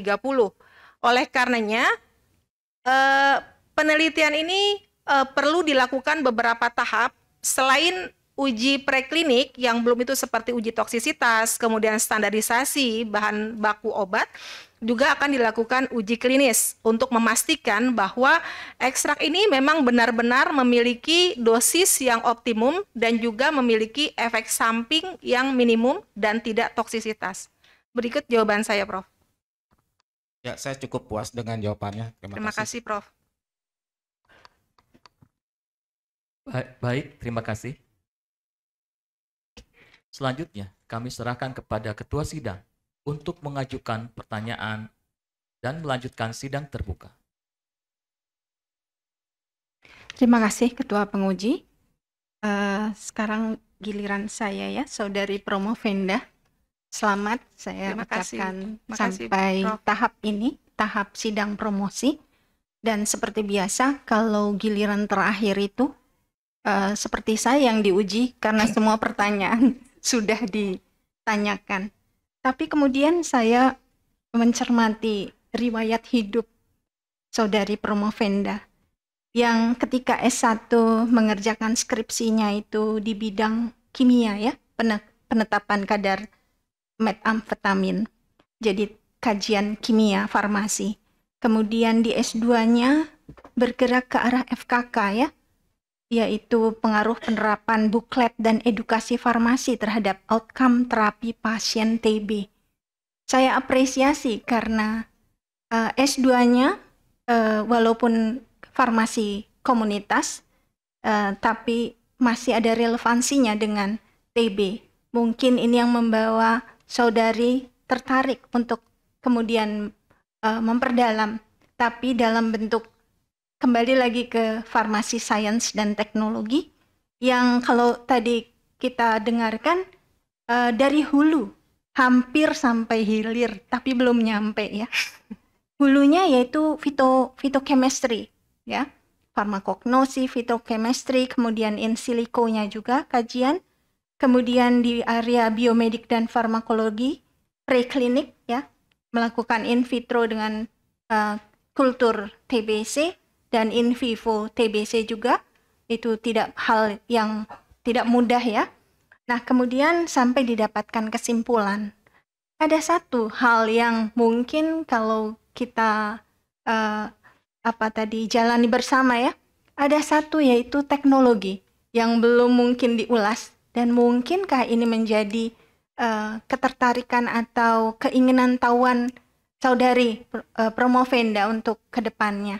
Nah, untuk itu saya ingin menanyakan dua hal. Yang pertama, apakah yang saudari ketahui bagaimana ketika suatu ramuan ini ingin diberikan secara klinik ya di rumah sakit atau di masyarakat, tahap-tahap apa saja yang harus dilalui sampai akhirnya benar-benar mencapai hilir. Kemudian yang kedua adalah saudari hampir memenuhi KKNI 9, yaitu kriteria kualifikasi nasional Indonesia, di mana ada penjenjangan sumber daya manusia secara ini area pendidikan ya. Dan keharusannya adalah yang pertama harus kreatif, kemudian inovatif dan menyajikan karya yang teruji, sekarang sedang diuji terakhir, seperti itu. Nah, yang saya ingin tanyakan adalah apa kebaharuan, orisinalitas kebaharuan yang mungkin belum dinyatakan oleh beberapa peneliti yang ada di publikasi di dunia ini, di skala internasional mungkin ya. Silahkan menjawab dua pertanyaan itu.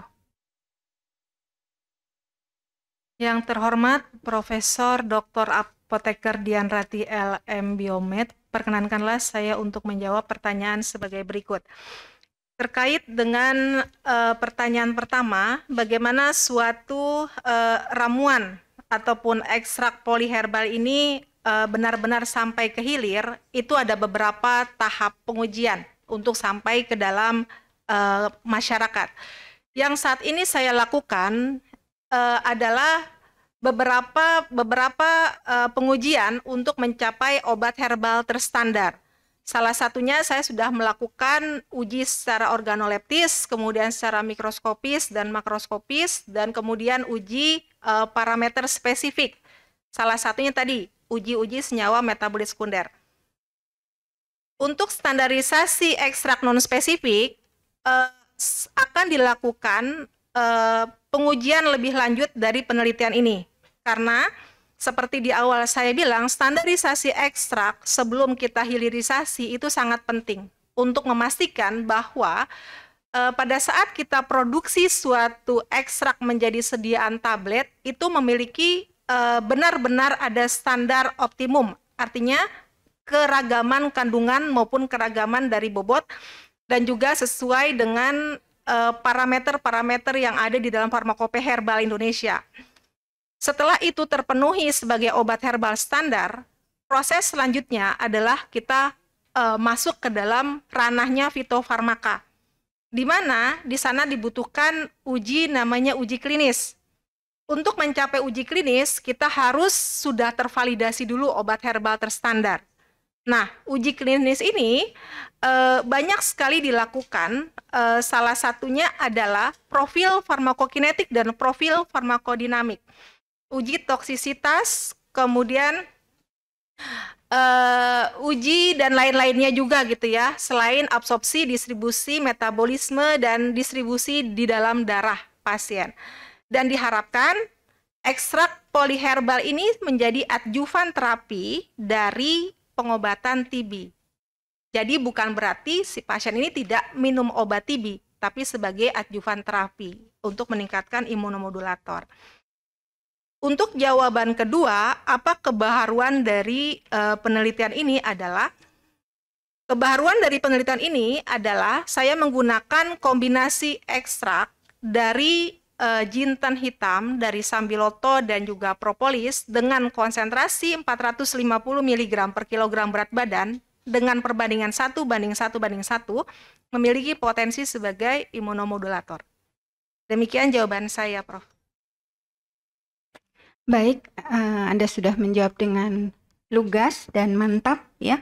Jadi kebaharuannya adalah campuran tersebut yang Anda ajukan untuk menjadi hasil karya saudari Promavenda dan tim promotor. Baik, saya kira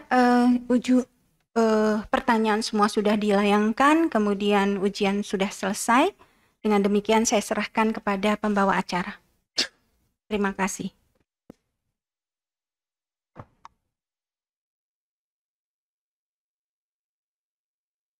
Tim penguji promosi doktor Fakultas Farmasi Universitas Pancasila akan mengadakan sidang tertutup selama 15 menit.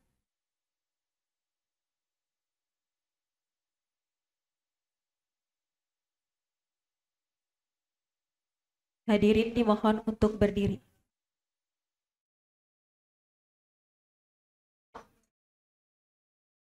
Sidang saya skor untuk waktu 15 menit.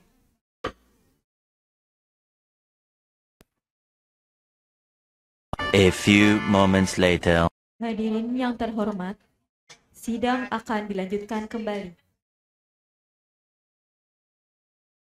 Hadirin dimohon untuk berdiri.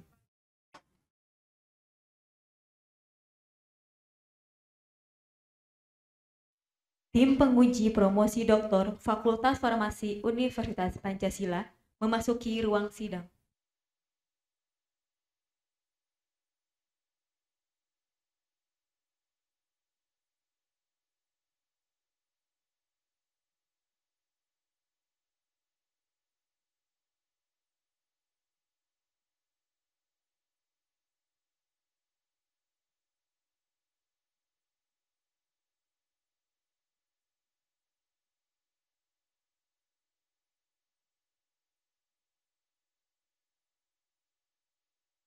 Promovenda memasuki ruang sidang.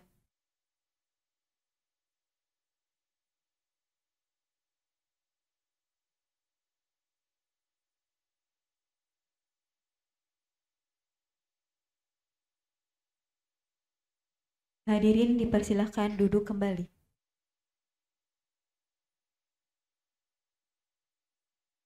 Kepada ketua sidang dipersilahkan untuk melanjutkan sidang kembali.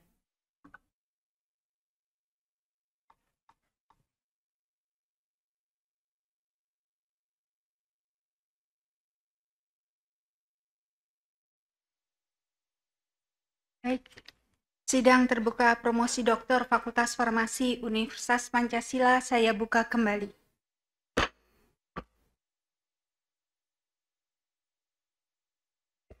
Saudari Promovenda Sarini, kami telah mempelajari disertasi yang saudara ajukan serta memperhatikan pula pembelaan saudari yang begitu lugas atas pertanyaan para penguji.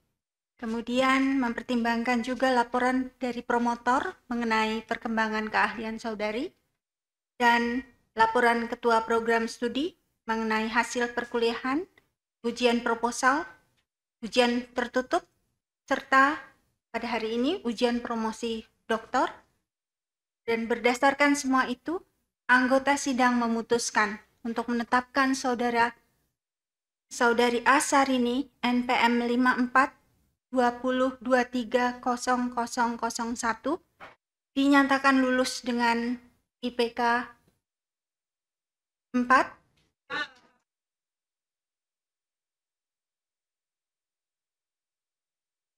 dan predikat dengan pujian.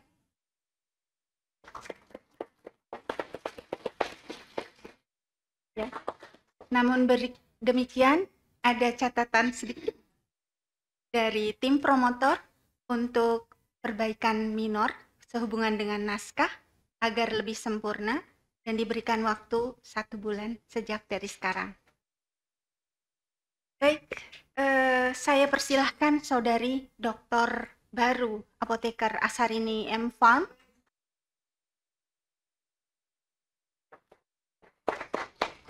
untuk dapat menyampaikan kesan dan pesannya. Silahkan. Izin Prof, catatan saya di sana.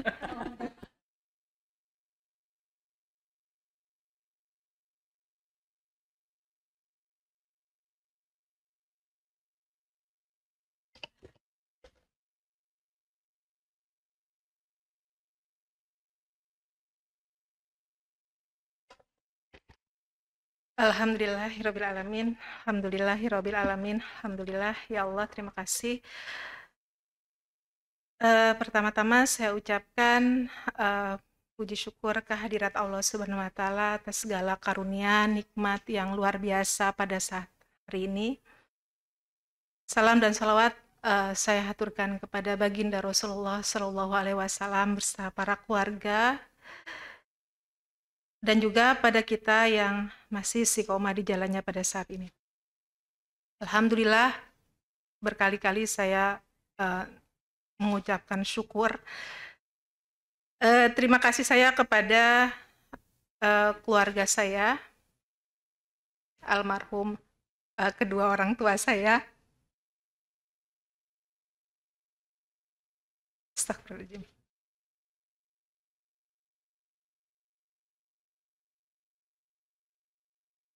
Dan juga keluarga saya, tante,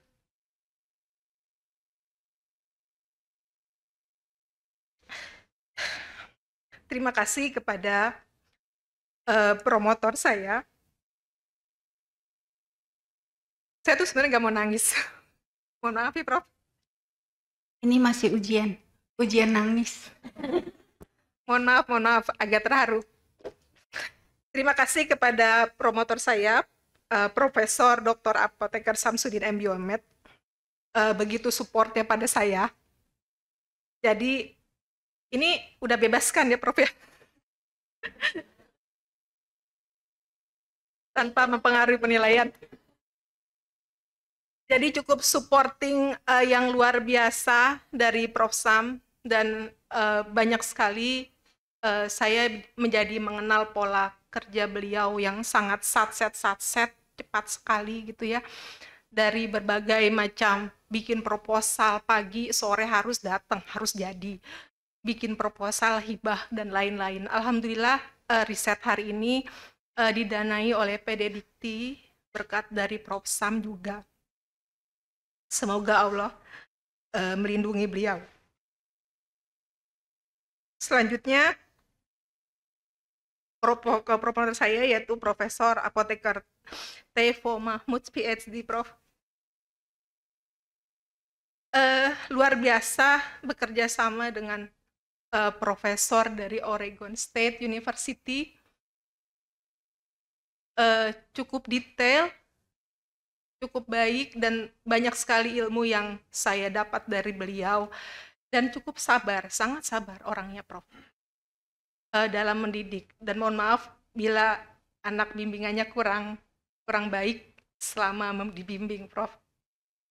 Mungkin ke depannya saya akan bertanya lagi ke Prof Taifu terkait dengan riset. Yang kopromotor kedua yaitu Bapak Dr. Hewan Yulfian Sani, PhD. Beliau banyak saya telepon, terutama terkait dengan histopatologi. Selama saya di Unhas, saya selalu telepon, Bapak ini bagaimana? Ini tikusnya bagaimana, Pak? Gitu kan? Karena memang beliau dokter hewan. Apa yang saya harus lakukan, Pak? Tikusnya nggak mau makan, Pak. Jadi banyak yang saya konsultasikan ke Pak Yul. Saya kalau telepon Pak Yul, saya di kandang tikus itu dari pagi, dari jam 8 sampai jam 4 sore.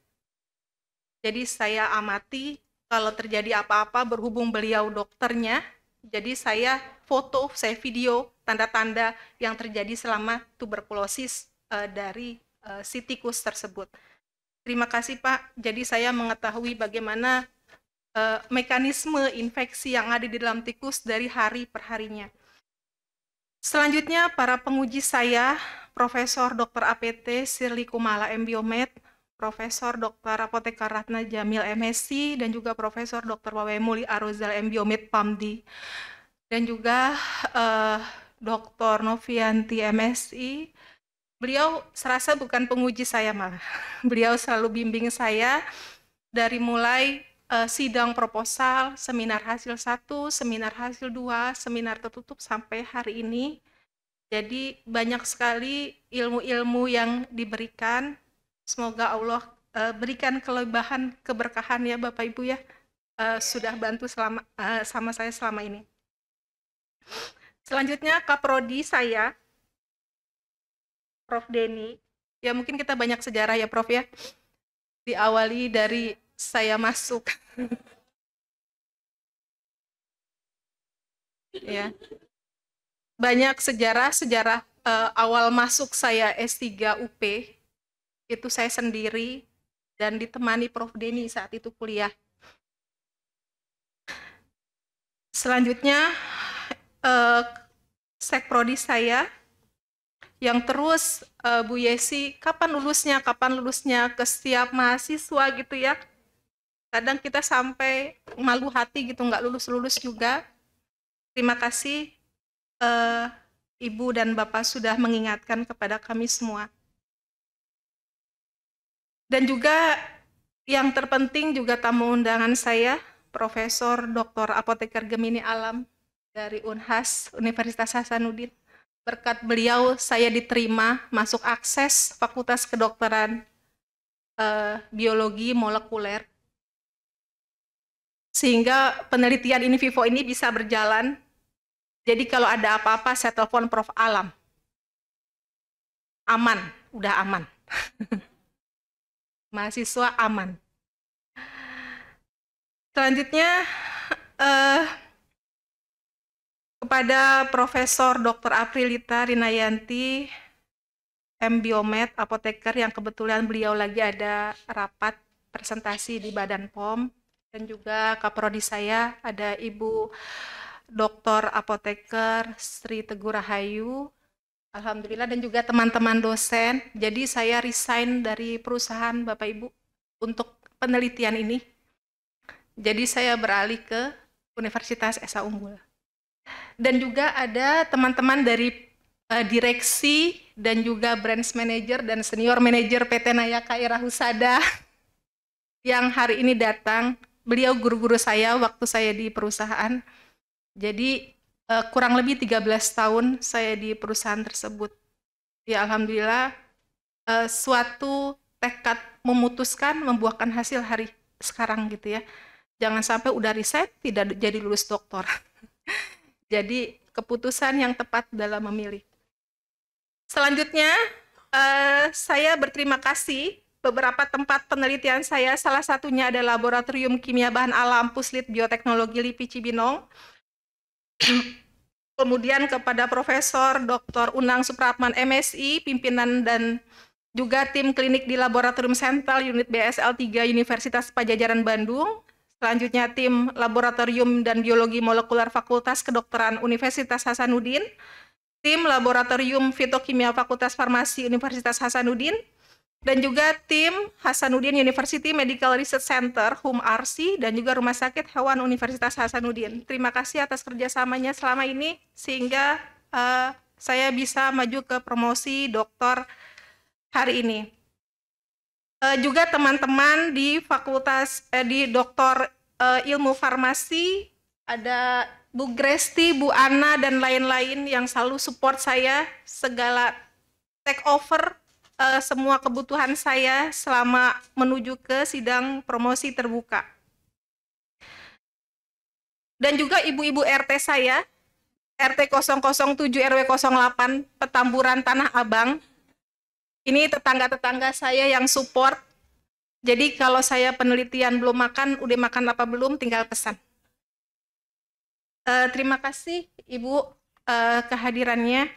Semoga harapan saya dengan Ibu datang di sini, kita bisa memajukan RT kita.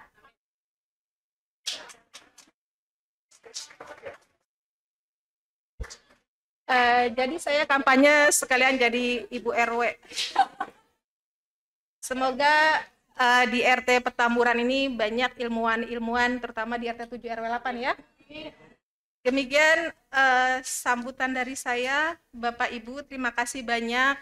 Alhamdulillah. Assalamualaikum warahmatullahi wabarakatuh.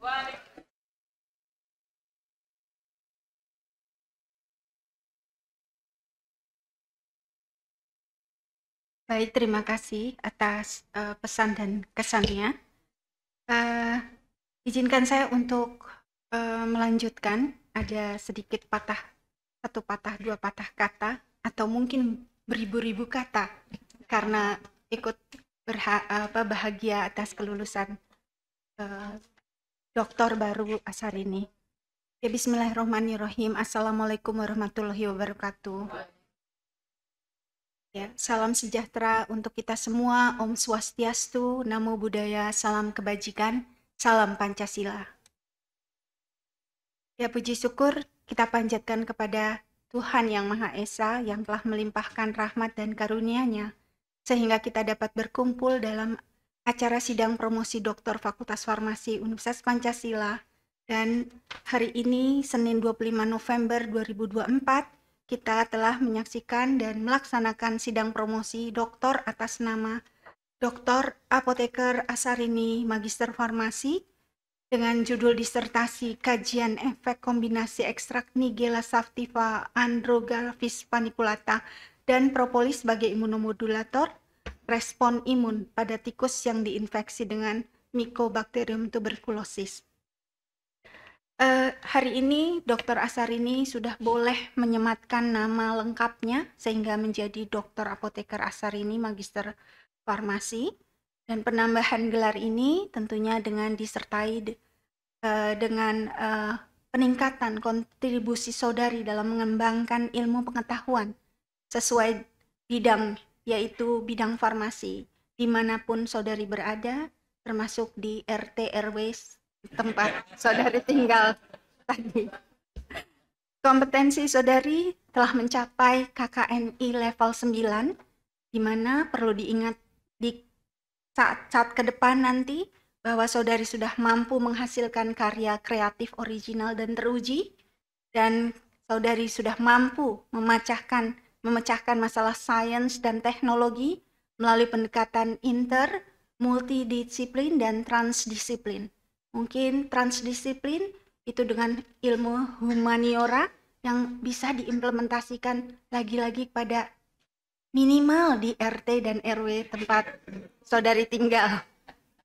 Kemudian saudari sudah mampu mengelola, memimpin riset untuk mendapatkan pengakuan nasional dan internasional, yang ini mungkin bisa diterapkan karena saudari sekarang menjadi anggota dosen dari Universitas Indonesia Esa Unggul, khususnya di program studi farmasi yang dipimpin oleh Kaprodi Ibu Sri Teguh. Nah, semua ini saudari telah lalui, tidak lepas dari dorongan promotor dan kritisi penguji. Untuk itu, pada kesempatan ini saya mengucapkan juga selamat dan apresiasi setinggi-tingginya kepada tim promotor. Saya mohon sebut sekali lagi Profesor Dr. Apoteker Syamsuddin Magister Biomedik, yang juga sebagai Dekan Fakultas Farmasi Universitas Pancasila. Kemudian Profesor Apoteker Taifo Mahmud, PhD dari Oregon State University, jauh-jauh datang dari Amerika Serikat untuk beberapa hari ada di Indonesia.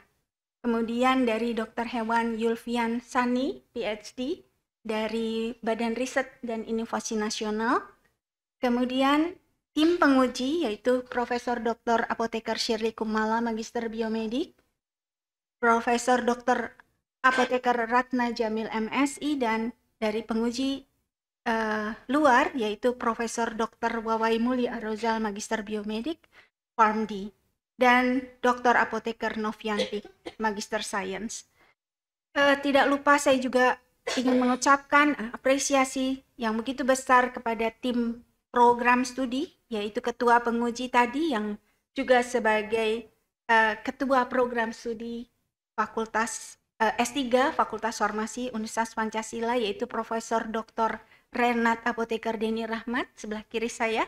Kemudian di belakang yaitu sekretaris penguji yang juga menjadi sekretaris program studi program S3 Ilmu Farmasi, yaitu Dr. Apoteker Yesi Desmiati. Kemudian tidak lupa juga saya ucapkan selamat telah mendapatkan satu dosen S3 kepada Universitas Indonesia Esa Unggul, terutama program studi farmasi yang dipimpin oleh Dr. Apoteker Sri Teguh Rahayu, Magister Farmasi. Salam hormat kami kepada Ibu Dekan, yaitu Profesor Dr. Aprilita Rinayanti, yang sebenarnya kedua-duanya adalah sahabat kami semua di sini, sesama farmasis. Terutama saya mengucapkan juga selamat kepada keluarga besar almarhum Bapak Frabi Sirun Sitohang dan almarhum Ibu Darmiati. Mari kita Bapak berdoa untuk beliau almarhum di sana dan sudah mempunyai anak dengan predikat doktor. Mungkin beliau di sana berbahagia seperti bahagianya kita hari ini.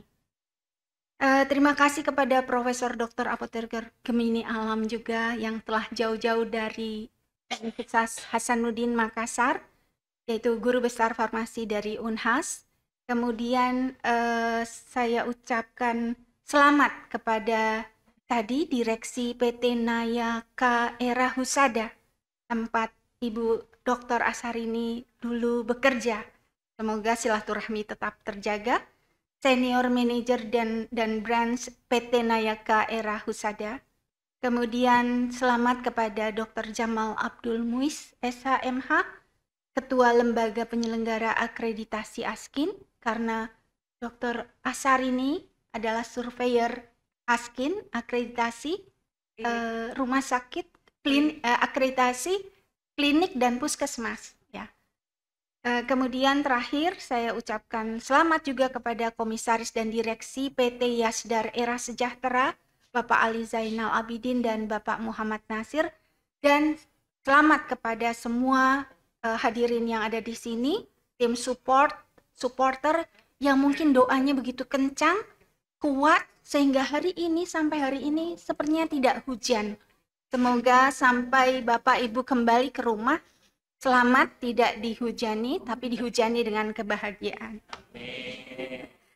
Bapak dan Ibu sekalian, sedikit info terakhir ini, ya, program studi S3 Ilmu Farmasi ini adalah sebenarnya program studi S3 Farmasi yang pertama swasta di Indonesia. Walaupun sekarang ini sudah Terima kasih. Walaupun sekarang ini sudah ada beberapa perguruan tinggi S3 farmasi juga di tempat lain, tapi belum begitu banyak, mungkin ada sekitar 3 atau kurang dari 5. Program studi ilmu farmasi S3 kita ini, itu berdiri sejak tahun 2016. Dan Dr. Asarini ini adalah angkatan ke-8 dari angkatan mahasiswa yang masuk ke Prodi S3 Ilmu Farmasi di sini dan merupakan lulusan ke-21.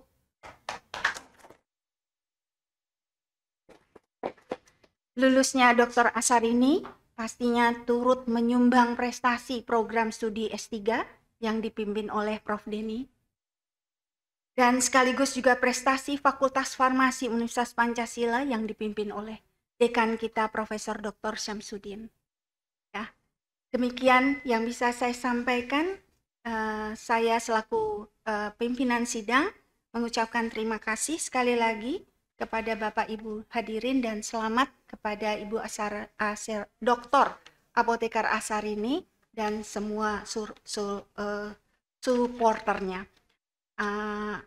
Semoga bermanfaat dalam bidang ilmu yang dijalankan dan bermanfaat bagi semua, bagi Universitas Indonesia Esa Unggul dan juga bagi alma maternya, dan juga jangan sampai lupa pada alma mater ini program studi Doktor Ilmu Farmasi Fakultas Farmasi Universitas Pancasila.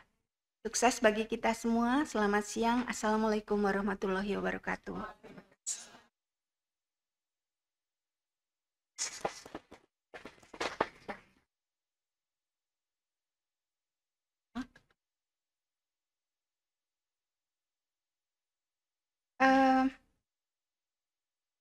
Untuk sekarang ini kami persilahkan untuk Bapak Prof. Dr. Apoteker Syamsuddin untuk memberikan sambutannya selaku promotor. Dipersilahkan, Prof. Terima kasih Ibu Ketua Sidang. Assalamualaikum warahmatullahi wabarakatuh. Salam sejahtera untuk kita semua. Om Swastiastu, Namo Buddhaya, salam kebajikan, salam Pancasila. Sebelumnya marilah kita panjatkan puji syukur kehadirat Allah Subhanahu wa taala karena kita telah diberikan kesehatan sehingga kita bisa berkumpul di ruang rapat ini dalam rangka menghadiri promosi doktor dari Dr. Asarini, MFAM. Terima kasih Ketua Sidang yang terhormat Profesor Dr. Apoteker Dian Ratih Laksmitawati MBiomed, Ketua Tim Penguji, Profesor Dr. Retnat Apoteker Denny Rahmat, MSI. Saya juga mengucapkan terima kasih kepada co-promotor, Profesor Apoteker Taipo Mahmud, PhD, dari Oregon State University. Bapak Dr. Hewan Yulfiani Sani, PhD, dari BRIN. Saya juga mengucapkan terima kasih kepada Profesor Dr. Apoteker Shirley Kumala, MBiomed, Profesor Dr. Apoteker Ratna Jamil, MSI, Profesor Dr. Wawai Muli Arosal MBiomed Famdi dari FKUI, Ibu Dr. Apoteker Novianti, SSI MSI. Kemudian saya juga ingin mengucapkan terima kasih kepada keluarga besar Bapak Frebi Sirun Sitohang. Saya juga mengucapkan terima kasih atas kedatangannya Bapak Profesor Dr. Apoteker Gemini Alam, MSI, Guru Besar Fakultas Farmasi Universitas Hasanuddin. Kemudian saya juga mengucapkan terima kasih kepada Direksi PT Nayaka Era Husada dan Senior Manager dan Brand Manager PT Nayaka Era Husada. Dr. Jamal Abdul Muiz, SHMH, dari Ketua Lembaga Penyelenggara Akreditasi ASKIN. Kemudian saya juga mengucapkan terima kasih Komisaris dan Direksi PT Yasdar Era Sejahtera, Bapak Ali Zainal Abidin dan Bapak Muhammad Nasir. Saya juga mengucapkan terima kasih kepada dosen Universitas Esa Unggul, tim klinik Nayaka Husada, tim klinik PIBC. Kemudian saya juga mengucapkan terima kasih kepada Kaprodi, Departemen Farmasi Universitas Esa Unggul, Ibu dan Bapak keluarga besar Petamburan, Tanah Abang, Jakarta Pusat. Sebagai promotor saya menyampaikan selamat sekali lagi kepada Saudari Dr. Asarini M.Farm atas pencapaian gelar doktor ilmu farmasi yang baru disematkan. Gelar doktor daripada Ibu Dr. Asarini ini merupakan yang ke-21 dari program studi doktor ilmu farmasi Fakultas Farmasi Universitas Pancasila.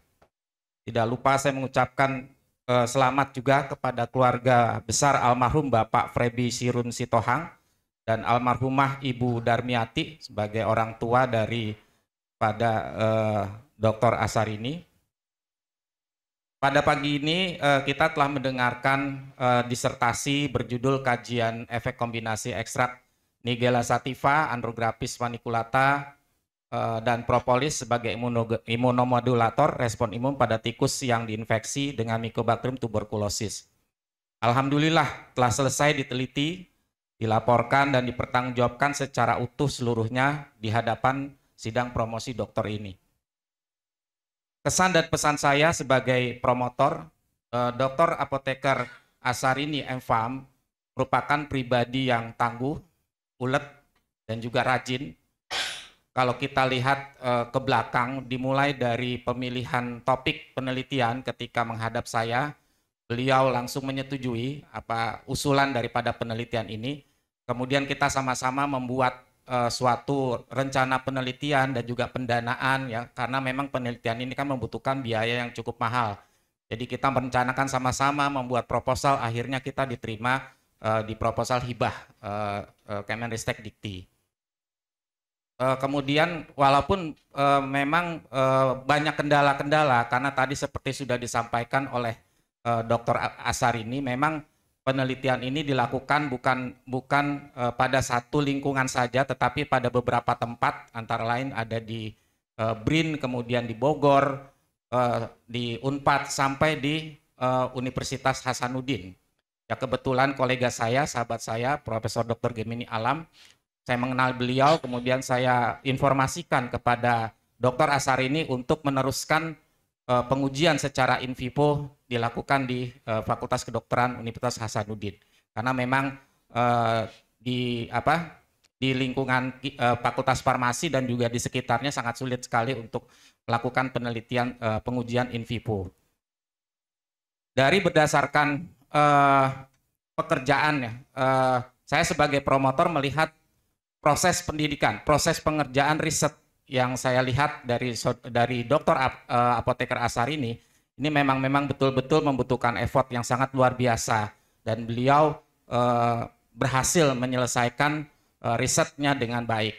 Walaupun memang pada laporannya dilihat bahwa ada beberapa kekurangan, dan saya rasa itu wajar ya, nanti kita bisa melakukan perbaikan kembali sehingga laporan akhir yang akan nanti di-upload di laman perpustakaan itu laporan yang memang sudah betul-betul ditandatangani oleh semua promotor dan juga penguji, dan juga sudah betul-betul dilakukan revisi dengan baik. Pesan saya terhadap Dr. Apoteker Assarini, gelar doktor adalah gelar akademik yang dapat diberikan oleh pendidikan tinggi, dan beliau layak mendapatkannya. Pesan saya, janganlah merasa puas dengan capaian tersebut. Tidak berhenti belajar meski sudah menyandang gelar akademik tertinggi. Saat ini telah memasuki era disrupsi yang tentu saja sangat rentan terjadinya perubahan. Hal tersebut juga perlu diantisipasi dengan rajin membuka wawasan baru di bidang perkembangan ilmu kefarmasian. Jangan lupa saya juga menitipkan pesan bahwa marilah kita contoh ilmu padi, jadi makin berisi makin merunduk. Jadi bukan sombong ya, jadi makin merunduk. Demikianlah sambutan yang saya sampaikan terkait dengan promosi Dr. Apoteker Assarini M.Pharm. Terima kasih. Wassalamualaikum warahmatullahi wabarakatuh. Waalaikumsalam warahmatullahi wabarakatuh. Terima kasih kepada promotor Prof. Dr. Apoteker Syamsuddin Magister Biomedik.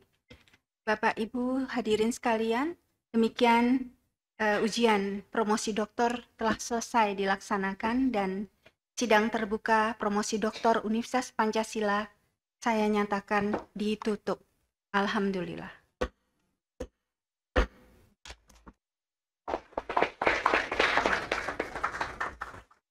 Demikian seluruh rangkaian ujian promosi doktor, program studi doktor ilmu farmasi, Fakultas Farmasi Universitas Pancasila dinyatakan selesai. Kami mengucapkan terima kasih atas kehadiran Bapak dan Ibu sekalian, dan kami informasikan setelah acara kami tutup, kami perkenankan kepada tim penguji untuk dapat berfoto bersama terlebih dahulu, dan acara akan diakhiri dengan pemberian ucapan selamat kepada dokter baru. Terima kasih. Akhirnya, mewakili segenap panitia protokoler ujian promosi doktor mengucapkan selamat kepada Dr. Apoteker Assarini M.Pharm dan keluarga. Wabillahi taufik wal hidayah. Wassalamualaikum warahmatullahi wabarakatuh. Selanjutnya untuk sesi foto bersama, kami mohon dengan hormat kepada tim penguji. Kami persilakan untuk dapat menempati tempat yang telah disediakan.